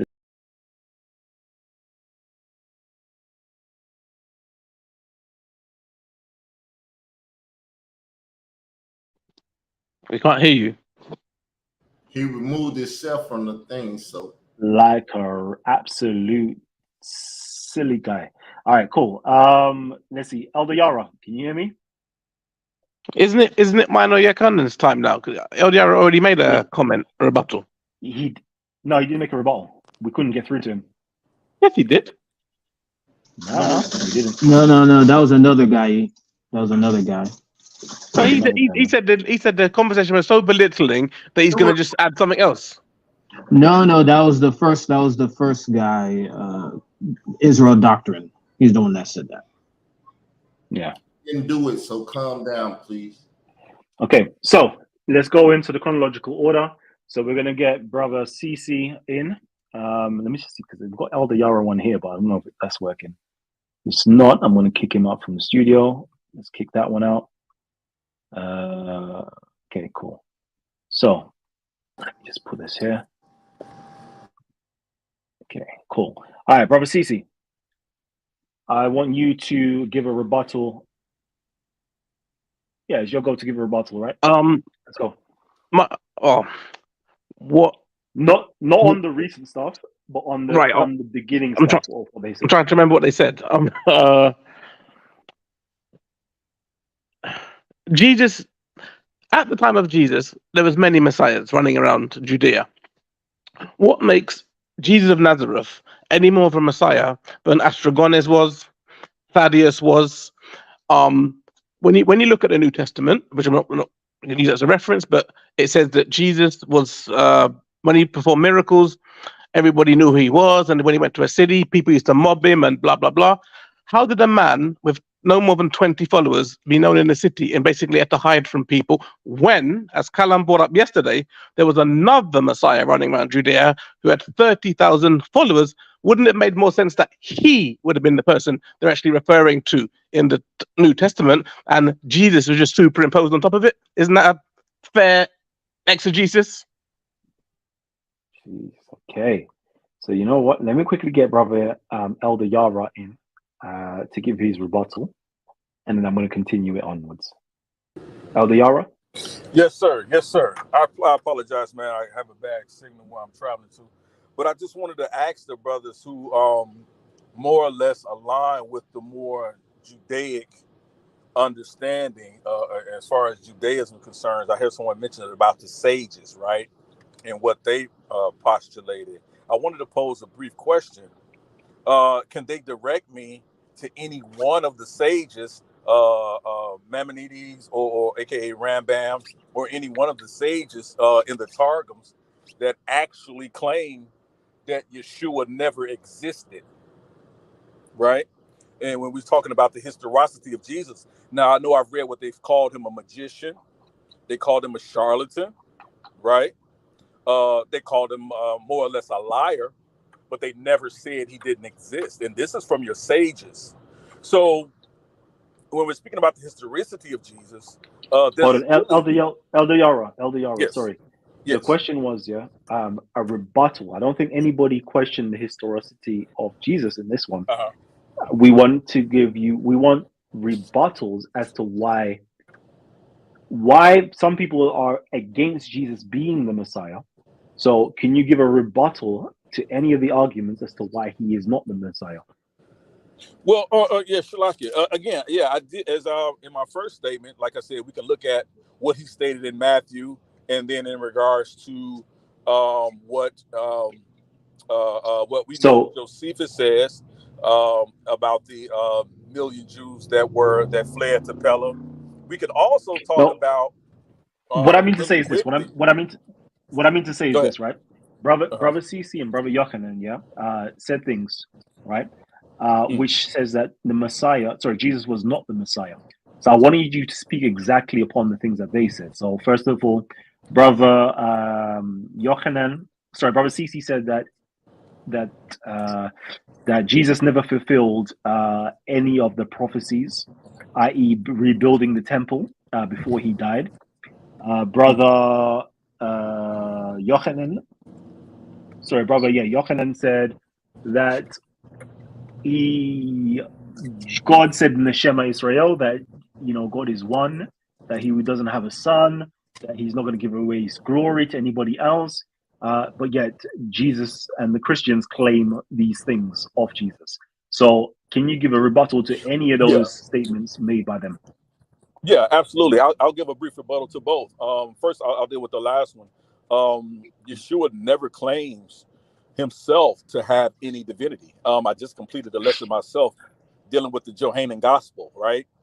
In which it seems to say that Yeshua is God. But clearly, when we go into John 1:1, we can go all the way back to the Torah, and we could see where it's clearly talking about that it's not speaking about Yeshua in John 1:1, but it's actually speaking about the logos or the mind of God, which is what Philo actually give us when he uses the term logos, right? It's not speaking about what was Jesus being the incarnate son of Yahweh. That's not what the scriptures say. It's talking about the essence. He says, I say nothing other than what my father tells me to say. That's not claiming that you're God. He says, I could do nothing of my own power, of my own will. That's not claiming that you're God. This is clearly spelled out in the Johannine Gospels, in the book of John. So the notion that being made that Christ ever claimed he was God, you'll never show me that in scripture. He never made that claim himself. So we can look at all the words in red, right, in the KJV and a lot of depictions. He never makes that statement. So that's bearing false witness against Yeshua himself. Again, when we talk about the temple, right, we clearly see that he did actually fulfill that, right? Let's go all the way back to the Torah, right? The Torah gives us an understanding of Quael, or call, right? I believe it's Qahal, right? Or Qahal is called, right? That is where we get our terminology from later on when it's translated as church.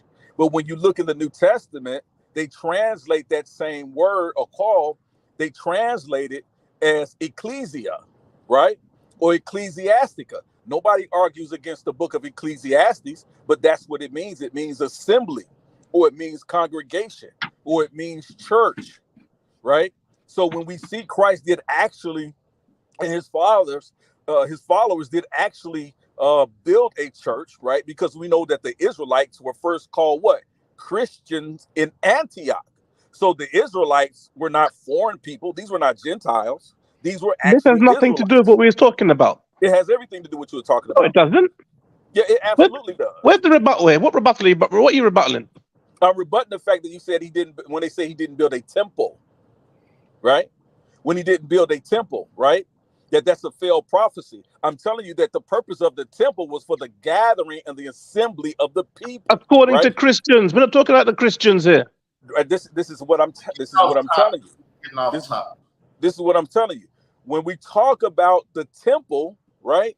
According to Christians, that's what Christians say. They say Jesus never did that, though. When I'm talking about what Brother Yehukanah talked about, when he says he never built a temple, or he never created the ecclesia, or he never created a congregation, or he never instituted that. We clearly see that he did do that, is what I'm saying. So when you guys say he didn't fulfill the prophecy that he didn't build the temple, he absolutely did, because the temple He is didn't. only He didn't. What are he you talking about? absolutely did. I'm telling you, Okay. when you look at the term temple, right?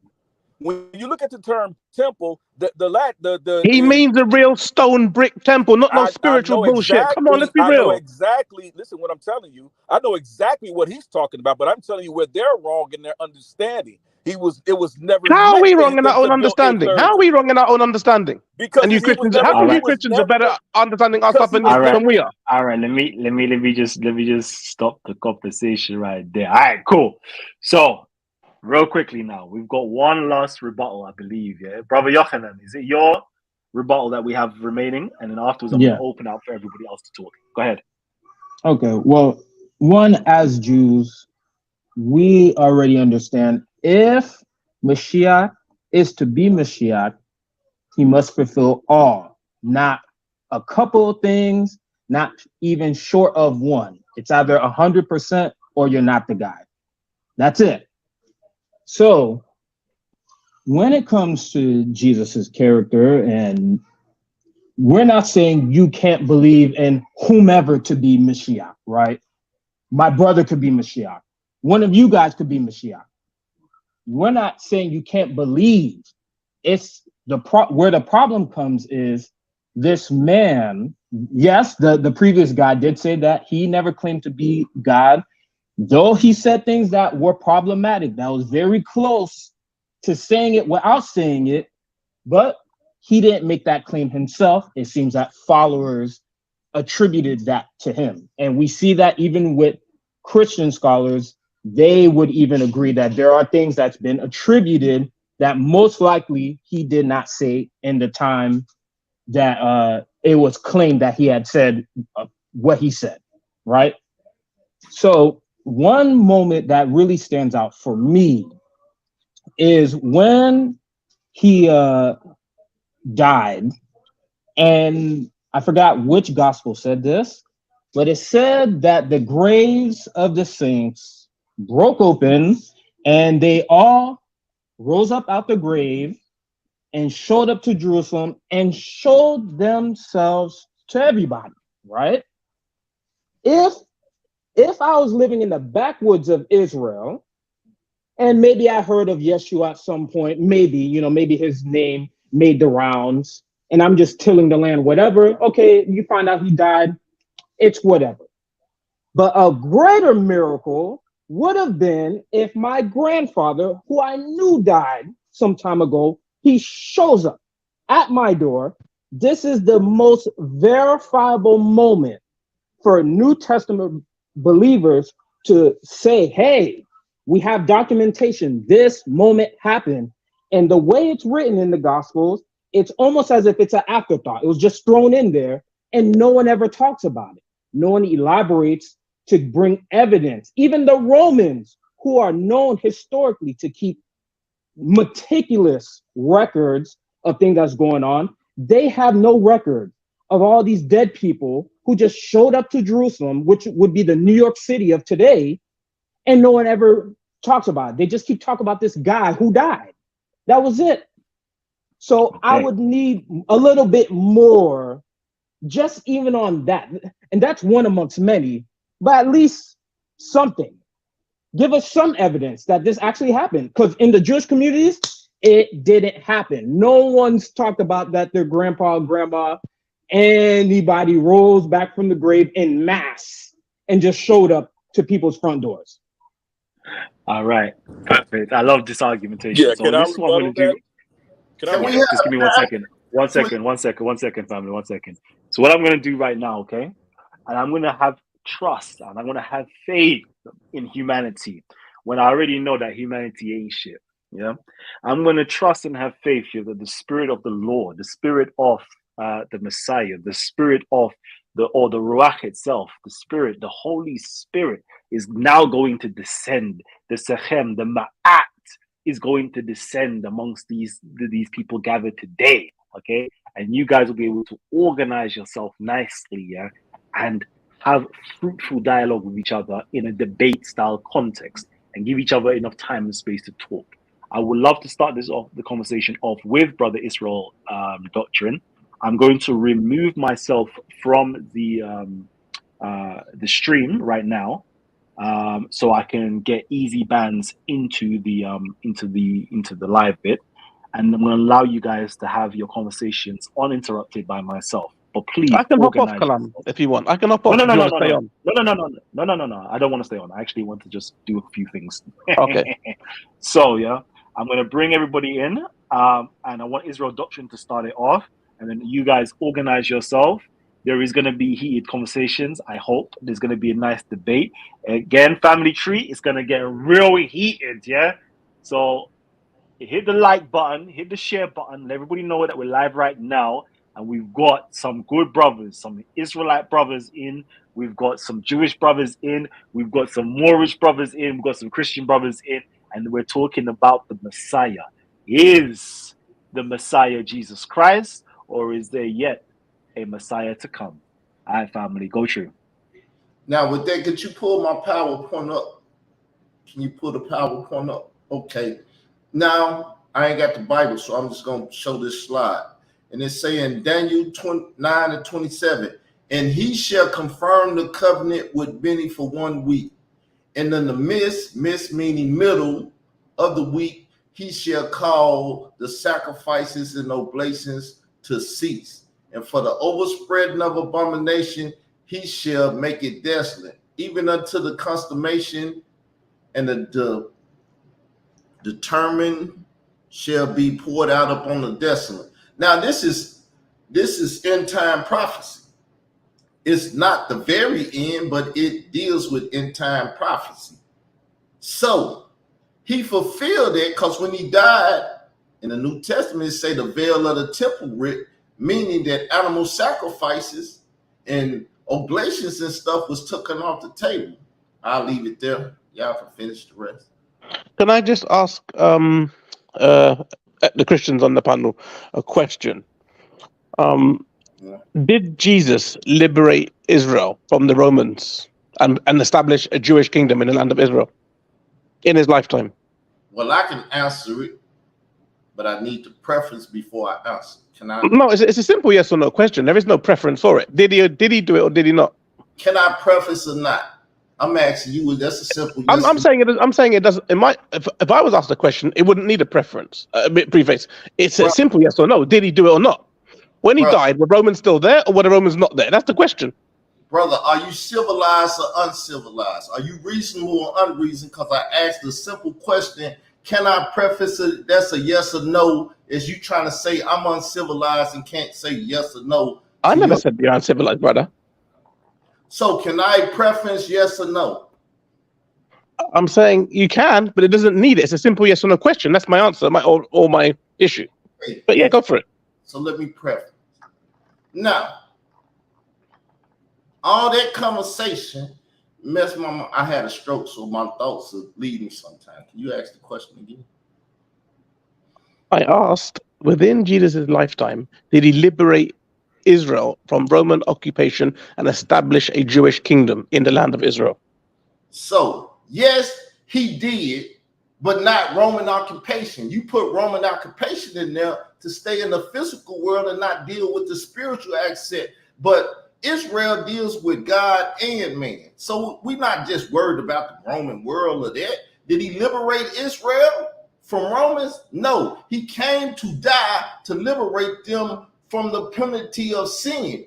Before he did anything with a temple, he had to die first so he could get the power to resurrect man. And then he go into the second stage of what the Messiah was supposed to do. But you can have it. Yeah, but okay. Okay. I think I remember reading somewhere in the New Testament, this disciples asked him when would Judgment Day come? And he said it will come within your lifetime, their lifetime, physical lifetimes.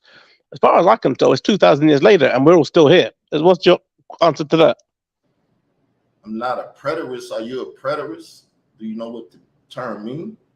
No, I don't. I'm just saying to you what it says. It says they asked him a specific question and he gave them an answer in your lifetime. And so it's not a difficult question to answer. The question is, did it happen or did it not happen in their lifetime? That's the answer. Question, sorry. Well, I would say it didn't happen in their lifetime, but we would need to know what the term or the statement lifetime means, because Jesus may have spoke Ebonics. So when he said it, don't mean it had to be literal. It could have been figurative. But for real, that's your answer. I just answered yes. That's my answer. But listen, we're speaking in plain contemporary English. If somebody says to you, are we going to go to Spain tomorrow or next week? And you say next week, in any understanding, it means next week. If somebody says something will happen in your lifetime, it means within your living lifetime. There is no spiritual aspect to this. This is quite a black and white question. I'm American, and over here they got hip hop. And LL Cool J was saying, I'm bad. Now, do that mean that he's a bad guy, or do that mean that his skill level is quote unquote bad? My brother, come on, that's fair. That's fair, Bill. See, this is the problem I routinely. If this guy's supposed to be Hashem himself, why would he speak so much in a way that no one can even understand? He spoke in parables. People Jews understand. People could understand. No, some people could understand parables. Those that were well versed in the Torah, but you had the Hebrews that were corrupted. You had the Pharisees. You had the three main schools of Hebrews at the time of Yeshua. You had the Pharisees. You had the Essenes, and you had the Sadducees. And Yeshua belonged. My bad. Go ahead, bro. Yeshua belonged to the Essenes out of the three schools. Yeshua belonged to the Essenes, and the Essenes knew doctrine, Torah, and prophecy. So it's not some Israelites had been influenced corrupted by the Romans. So they were Israelite by birth, but they were Roman by mentality and lifestyle.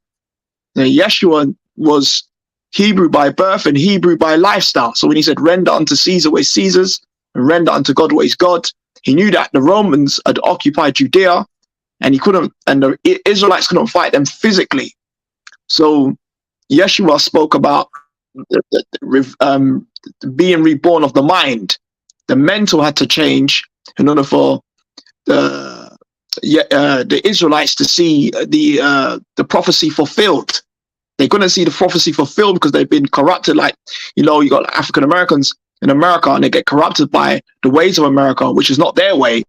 And so, since African Americans is following their way, that's not their way. They don't see prophecy. They don't perceive prediction, and you can't see the kingdom of heaven unless you're saved. And Yeshua taught that you have to be reborn of the mind, new spirit, new soul, the mind. And he spoke in symbolism because he belonged to an ancient order. And they were born after the ancient order of Melchizedek. So when you're saying all these things, it's like you have to be in tune with Hebrew, both tradition, law, and mystical order to understand the way they taught.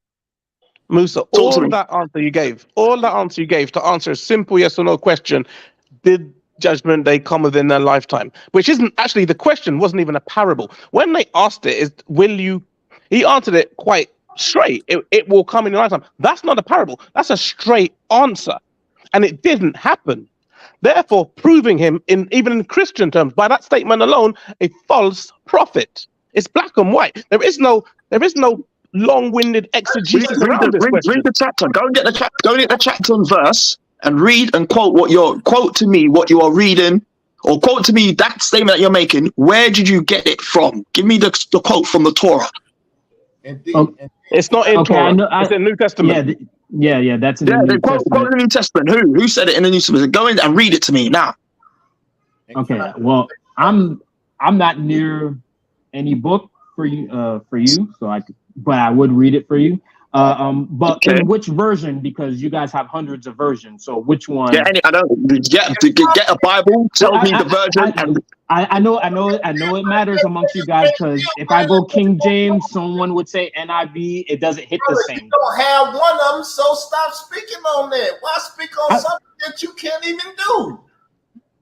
I'm just saying that you guys have many different versions. Which one is the agreed upon version? I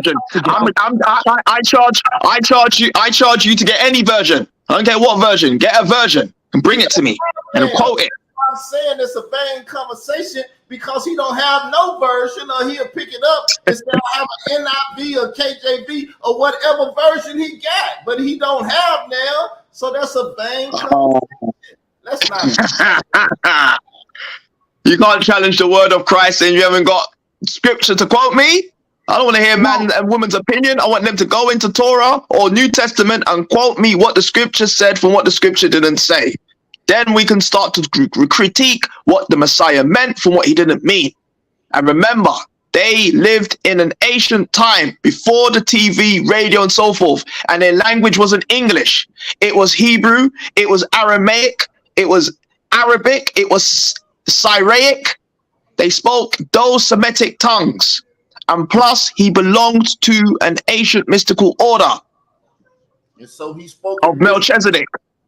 Language. Number one, mystery system language said you ain't supposed to be speaking to people that don't know the language. That's correct. That's correct. That is true. Speaking to them. That's true. I know it's routinely with Christianity or whatever, whoever follows Jesus, there's always this rigmarole that seems to go around where we have in Judaism, things are done very straightforward. You ask something, you get your response. But anytime one of us, which usually you don't get Jews asking Jesus followers next of anything, really, we just don't. But we take our time to go understand and try to figure out why exactly you guys believe this, and you claim that you follow what we follow, but you have the new version of it, and you follow this guy who was in our group, but somewhere along the way, the message went left and got himself killed by the Romans, and you guys believe that he's God, and some don't believe that he's God, some believe that he's divine. We say he was just a guy. He was a guy, he had a good message. Somewhere along the lines, he got himself killed. That's it. When are No, you can't just lower the status of Yeshua like that. Yeshua was according to many wise scholars, Yeshua was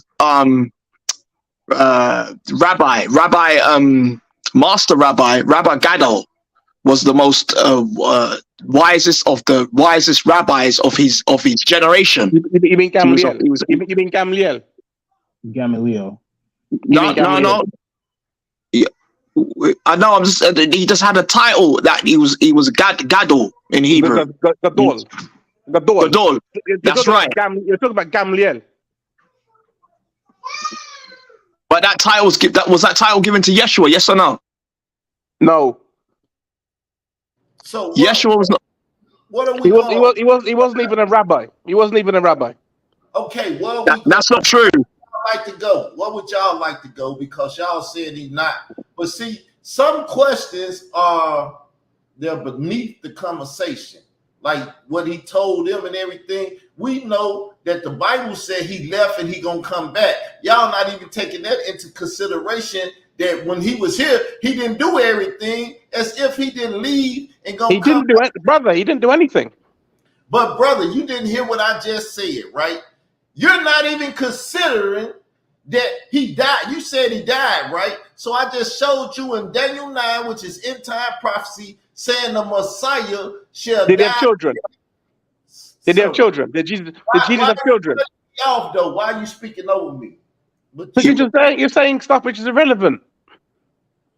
Speak. How'd you know he didn't have children? Is it written anywhere that he did in the Christian Bible? What do children have to do with this conversation? See, because the Messiah will have because the Messiah will have children. The Messiah will have children. Yeshua's meant to have children via Mary Magdalene.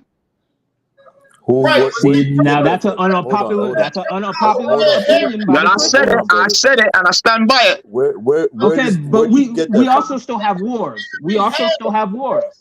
It's like, what if he had children or not? What the hell that got to do with the price of tea in England? What do that have to do with anything if he had children or not? Mashiach is supposed to have children. Y'all, man, there's not supposed to be wars, sir. There's not supposed to be no wars. Yeah, but you see, you're down. Are you mad that he got some or didn't get some? What they got to do with this? It's y'all Christians who make him out to be this asexual being. It's not us. I just said one thing about children. Y'all ignorancy brought that out of you all. How are we ignorant? Because the Messiah's supposed to have children. This is what he's supposed to do. According to Christians, he didn't. What's the scripture that said he's supposed to have children? I'm like this, brother. Now, how in the hell are you going to talk about the Bible and talk about scriptures and ain't got the Messiah will have lineage. And to have lineage, you need children. Go ahead and show us the scripture that says you were supposed to have children, and we'll see if they were talking about in the spiritual sense or it was in the physical sense. You know what I'm saying? Easy. Let's go. Thanks for calming me down. You're not going to take my sources because y'all only believe in sola scriptura. Wait. You only believe in sola scriptura. You have to go into the Talmud. You have to go into the Talmud for this. There you go. Yeah, that's true. You see, there you go. Talking about the Talmud, bro. Why shouldn't I? You talk about the New Testament. You talk about the New Testament. We don't believe that. Yeah, you guys are only sola scriptura. Got to do with the Old Testament. Yeah, but Talmud's not holy though. What's the Talmud?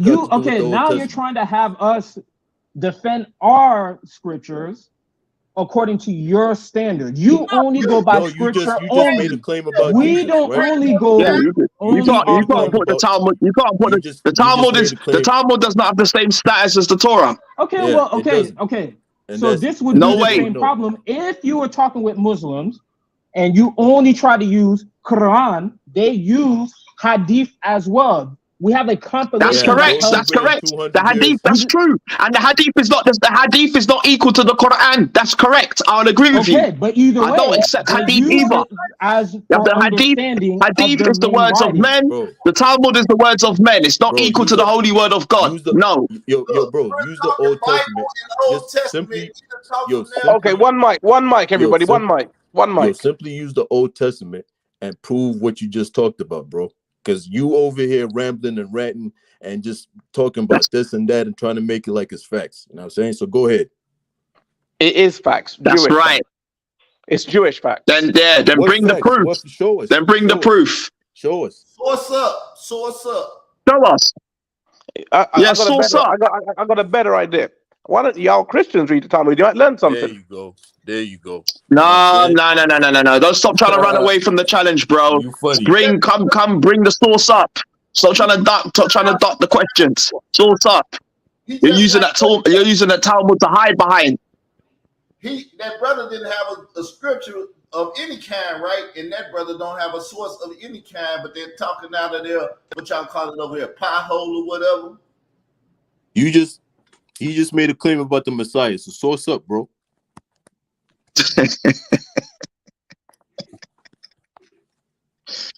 Oh my word. Took his heart. Yo, He's got nothing to say.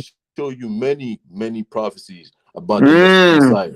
Real prophecies from the Old Testament. So let's go. All right. So we have many. I'll just start with this. Messiah would be a prophet.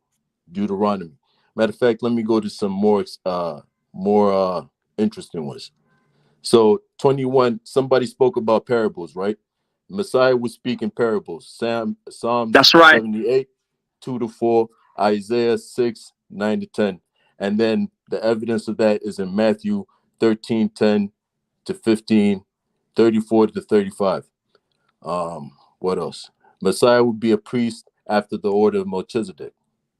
That's right. That's Psalms 110, 4, and the proof of that is in Hebrews 5 and 5-6. That's correct. Messiah will be called king. That's in Psalms 2, verse 6, and Zechariah 9, verse 9. And you can find the proof of that in Matthew 27, verse 37, Mark 11, verse 7-11. Messiah would enter Jerusalem on a donkey. Zechariah 11, verse 12, and you can find the proof of that in Matthew 21, verses 4-5. What else? Messiah would Talmud. Messiah would be 1:5. Hold on. Messiah would be betrayed. The Messiah that's would be betrayed. Source. The Messiah would be betrayed. Psalm 41, verse 9, Zechariah 11, 12-13. You can find that in Luke 22, verses 47-48. Messiah's price money would be used to buy a potter's field. Zechariah 11, 12-13. You can find the proof of that in Matthew 27, 9-10. Messiah would be falsely accused. You can find that Psalms 35 verse 11, and you can find the proof of that in Mark 14 verses 57. Just a few more. You're reading New Testament sources, brother. Just a few more, and then I'm done. And the Old Testament. Hold on. Messiah would. No, he's reading New Testament sources. You're using New Testament sources when they already knew what was in. They already knew what was in the Old Testament. They knew what was in it. He read both Old and New. The verses that I'm putting forth are from the Old Testament, and then you can find proof of them in the New Testament. That's what I'm doing. That's right. No, you can't. That's no, right. You can't. They're Christian. That's a Christian exegesis. None of you can speak Hebrew and read Hebrew and read it from and read it through exegesis. Listen, how do you know the prophecy was fulfilled? If I don't show you where to look. They're not fulfilled. This is what you don't understand. We're all here. That's why we know it's not fulfilled. You sound crazy right now. No, you sound crazy. I'm literally telling you what the prophecy is and showing you where to find it, man. No, you're not. You're taking Christian interpretations of what you think it says and exegesing it with wrong Hebrew translations. That's what you're doing. You keep saying Christian. You keep saying Christian. You keep saying Christian interpretations, and the Christian world is vast. You haven't even asked the brother what Christian sect he belongs to, if he's even indeed a Christian. It doesn't matter. It does matter because all Christians do not think the same. He wanted to turn this. Yeah, if you're reading from New Testament, it's kind of a dead giveaway. Yo, bro, look. You know what I'm doing? That's nonsense. That's nonsense. There's over 2 billion plus Christians in the world, and a lot of different denominations who don't agree with each other and had wars with each other, Christian on Christian, and then you want to then assume the brother is a Christian, and you want to assume that all Christians think the same. Yo, And But if Christians you're is the reading number from one New religion on the planet. Testament, Yo, bro, no one else I reads know- doesn't from New it doesn't matter. Testament except for Look, you guys. Yo, his plan is working right now. Y'all letting this plan work, man. Don't feed into him. He's on Okay. he's on some BS right now. Like, he's got nothing That's to right. stand on. All I'm Yeah. doing is doing what I'm supposed to do. I'm giving the prophecies, and I'm showing you where you can find them in the Old Testament and where they're fulfilled by Jesus in the New Testament. That's what that's what the argument is. Get up and go prove it wrong. You know what I'm saying? Exactly. You know what I'm saying? So here we go. Messiah would be Messiah would face a death among criminals, right?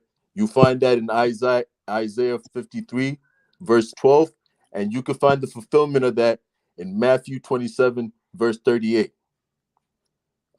Messiah would be given vinegar to drink.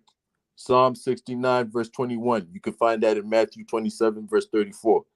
Messiah's hands and feet would be pierced. Psalm 22, Mistranslation right there. Which one? The one you're about to say. Yeah, the piercing the hands and feet. I knew he was going to say that Mistranslation. one. Everybody knows it. The Arca translation, if y'all want to let Arca translation of transliteration, y'all should find the show. Transliteration is not a translation. They're different things. I'm not here to argue it. You here to argue it. Why you making an argument about language? Well, I don't speak English. Well, Because language is important when you're translating something. Who said it is? Because you say it is? Or somebody told you and you repeating them that language is the Almighty. So why do you believe it then? Why do you believe the translation? I'm not actually going to study the source text yourself in its original language. Why don't you do that? Well, what you should do is shut up and go find the source language and then debunk what he's saying. But we know the source language, and I'm telling you it's a mistranslation, the Christian interpretation of that particular verse. Okay, so all right. Just for argument's sake, that's called a vain statement to try to knock him off of what he's doing. Exactly. So, for argument's sake, I'm gonna look that up. What you're saying, right? But for argument's sake, let me skip over that, right? Appreciate it. So Messiah would be mocked and ridiculed. Psalm 22, verses 7-8. Luke, and you can find that in Luke 23, verses 35. Soldiers would gamble for the Messiah's garments. You can find that in Psalm 22, 18. You find the fulfillment of that in Luke 23, verses 34, Matthew 27, verses 35 to 36. Messiah's bones would not be broken. Exodus 12, verse 46, Psalm 34, verse 20. You can find the fulfillment in that in John 19, verses 33 to 36. Messiah would not. Okay, so we could just go on and on, but you get the point by now, right? When I say something, brother, what you did is source up, and he's saying, "Oh, it's in the language." When that brother was saying he didn't have no Bible, no NIV, no what do we need? King James and this and that, because y'all got different translations. That don't matter. Get a translation, get in there, and do what you know how to do. If you can't do that and you ain't got no source, shh, be quiet. Yeah, so y'all go ahead and try to talk about something, and let me look that up, man, just to make sure that what he's claiming, because last time he just claimed something and he couldn't show us, right? So let me just make sure while you guys just go ahead and cover those little points that I just put forward.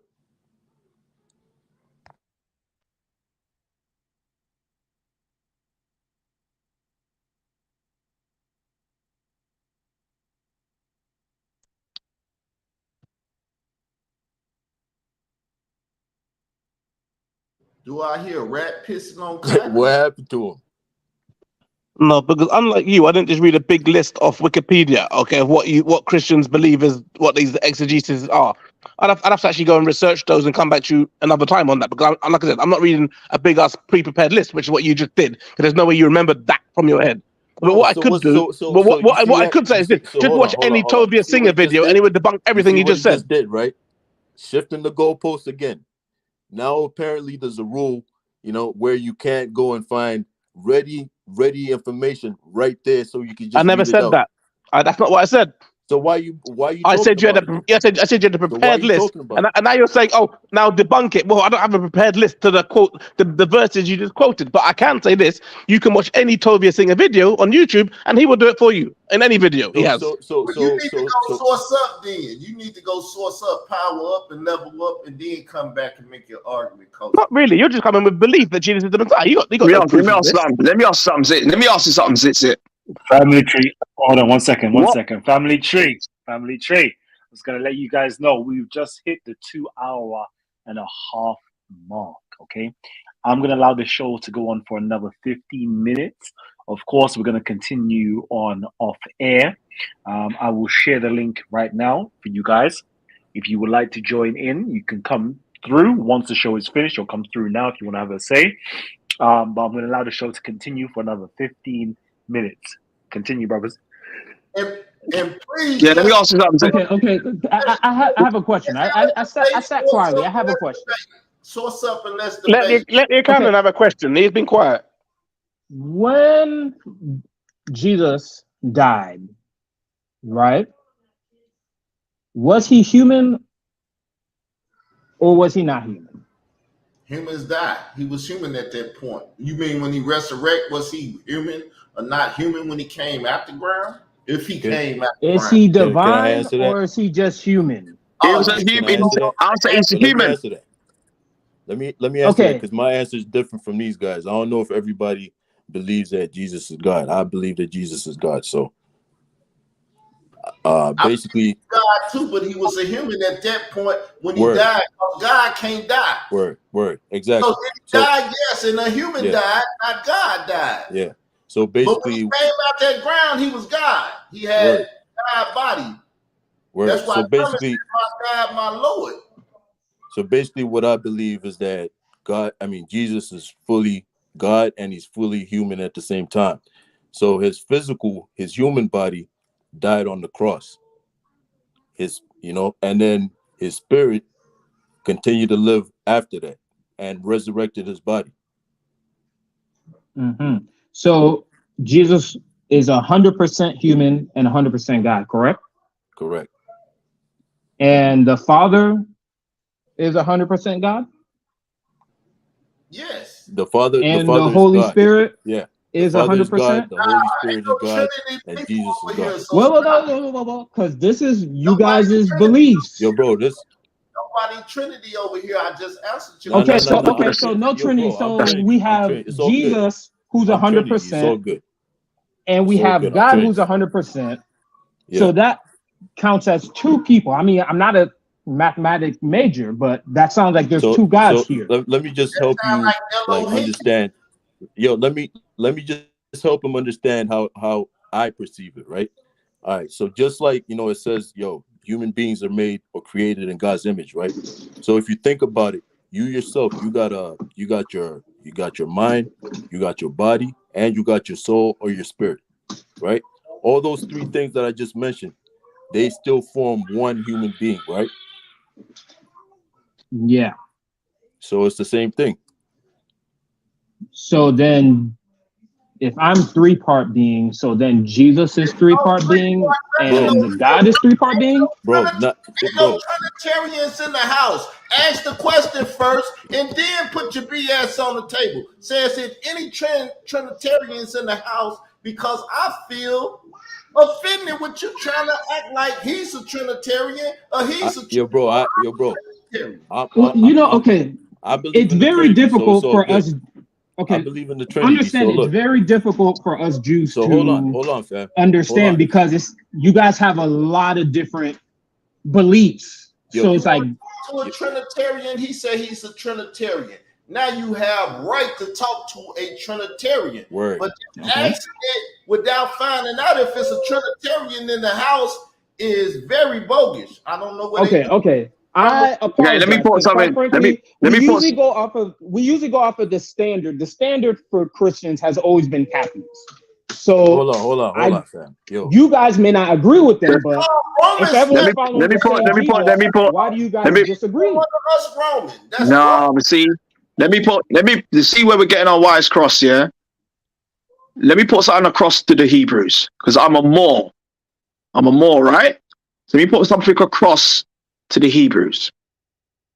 You say, first of all, your canon. What Hebrew are you? Because there's more than one type of Hebrew. So what kind of Hebrew are you, your canon? Sephardic. Okay, Sephardic. He's an Orthodox Jew. Sephardic Orthodox Jew, the same as me. Okay. So Sephardim, and I believe they came from either Spain. Is that correct? Well, yeah, but they all came from Israel, from Eretz Israel. After they all got moved but they out, came. But you via yeah, Spain, but just to establish that you're not from the Ashkenazi branch. You're from the Sephardim that was over in Spain, Portugal, right? North Africa, yeah. North Africa. North Africa, they had Mizrahi. So all right, cool. No, And I also have Mizrahi as well. A bit more over Mizrahi. Yeah. Pardon? They're a bit more over towards Egypt. Sephardim went to Morocco, Tunisia, Algeria. Mizrahi, you're going to find in Libya and in Egypt mainly. Okay. All right. So and you're Orthodox. All right, cool. So according to like the stance from the Orthodox people is that, okay, Yeshua is not fulfilling prophecy. He's not fulfilling that which the Hebrews expected to see, etc., etc., etc. However, according to us, Yeshua is just a regular Jew who had delusions of grandeur. That's how we see it in black and white. You know, okay. And you probably know this. We have a different execution story for Yeshua. We don't believe the whole Christian crucifixion. We believe he got stoned along with 5 of his followers. That's what we believe. Okay, fair enough. Let me just Hebrews believe in the Messianic age. Let me just question him right there, because he said that they believe that Yeshua got stoned. Now we all know that there's historicity behind Yeshua's crucifixion. So what you're doing right there is going against history and just coming up with a fairy tale, which just proves that the rest of your book, where you're getting that information from, is a fairy tale too. Well, our book kind of predates your book. That we do know from history is that Jesus Christ, whether you believe in him or not, was crucified. According to the New Testament. You guys also have a problem with the Muslims. Yeah, but the Hebrews, do Hebrews Muslims up there? Okay, but do you Hebrews believe in what they call the Messianic age? There's various opinions on. He said Hebrews. He said Hebrews. He's asking them. Oh, he's asking them. No. I'm asking you. I'm asking your canon, and I'm asking you, the Orthodox Sephardim. Do you believe in the Messianic age? Hebrews. Okay, not Hebrews. You're Jews. Okay, cool. Semantics. You know. Well, it's not semantics. We're not Hebrews. Simple as that. You're descendants of Abraham. Oh, you're talking about. Okay. I thought you were talking about Hebrew Israelites. All right. So, all right, cool. So, Sephardim Orthodox. Do you believe? Okay. Do you believe in the Messianic age? Of course we do. All right. So we understand that ages, times, and cycles, and peoples are born to usher in ages. So Yeshua being a Messiah was the beginning of what they call the Aquarius. Pardon? Aquarius and all that stuff. Yes. You want to call it the Aquarius age or something, but there was an age that we don't deal with that stuff. That's all Christian theology. Nah, we don't deal with Christian. Wait. So if that's all Christian theology, what do you understand? What's your thoughts? This is what's interesting. What is your thoughts on what they call the Kabbalah? Exactly. I don't follow Kabbalah. We don't follow Kabbalah. But they don't realize and that's what the reason. Therein lies a fundamental problem. You dismiss the spiritual, mystical, symbolic understanding of the Kabbalah, yet you claim, okay, you're Orthodox Jews, and this is not true, and that's not true, and that's not true. We follow Rambam. We don't follow Isaac Uriah. We don't follow him. A 15th century Moshe de Leon. We don't follow that. It's pseudepigrapha. We don't deal with that. We deal with Rambam. We're rationalist Jews, Sephardic. You're talking I'm understanding. Musa. Wait. When you say Kabbalah for us, it's like saying Sufi to Muslim. Because they say they. That's correct. Yes, that's right. That's exactly what I'm saying. And you don't believe in Sufism and the Kabbalah and the mystical stuff, do you? No. Many Jews do, but we don't. Okay, I understand that. This is where our indoctrinal differences come from, because I do believe in the Sufi, I do believe in the Kabbalists, and that's why I have a mystical understanding, and you have a literalist understanding. Musa, there's more than one way to. There's more than one. There's one. Musa, you know Hasids, the Jews you see with the black hats and the peyotes on their head. That's right. You muted Khalil. Yes, family tree. Yes, I know. You asked me the question. Yes, I understand I'm muting everybody. Okay. So, anyways, y'all, right about now, we've actually reached the end of the live element of this show. I know it's been fiery. I know it's been kind of good still. I can't lie. The numbers are even flying up. Family, if you want a little bit extra, 15 minutes extra, live on the air, I'm expecting to see some, extra likes, plus some cash apps, plus or what's the thing called? Super chats. One of those ones. If I don't receive anything in the next 10 seconds, I'm sorry, but I got to go. All right. That's the only way I'm keeping it alive, right? So right now, let me see. How many likes do we have? Let me just double check. 49. I'm gonna give it 10 seconds. If I don't see the likes increase and the super chat come true, I've got to lock off the show. So I'm going to give it 10 seconds, yeah? Musa, it's been a pleasure, my brother. No. Stay on the line, because we're going to continue this. We're continuing this. It ain't finishing like that. It's just that everybody else can't see it. This is only for the inner circle right now. This is the esoteric circle, yeah? The secret society that we've got setting up right now. Everybody's on the outside, yeah? I'm about to get up. So, yeah, family tree. We're going to have more of these shows going on. I'm going to try to do a lot more to get you guys in, because really and truly, I'm doing these shows for you guys, yeah? So right now, I'm going to close down the show live, right? But we're going to continue this conversation off air. So thank you guys for participating. Thank you guys for coming through.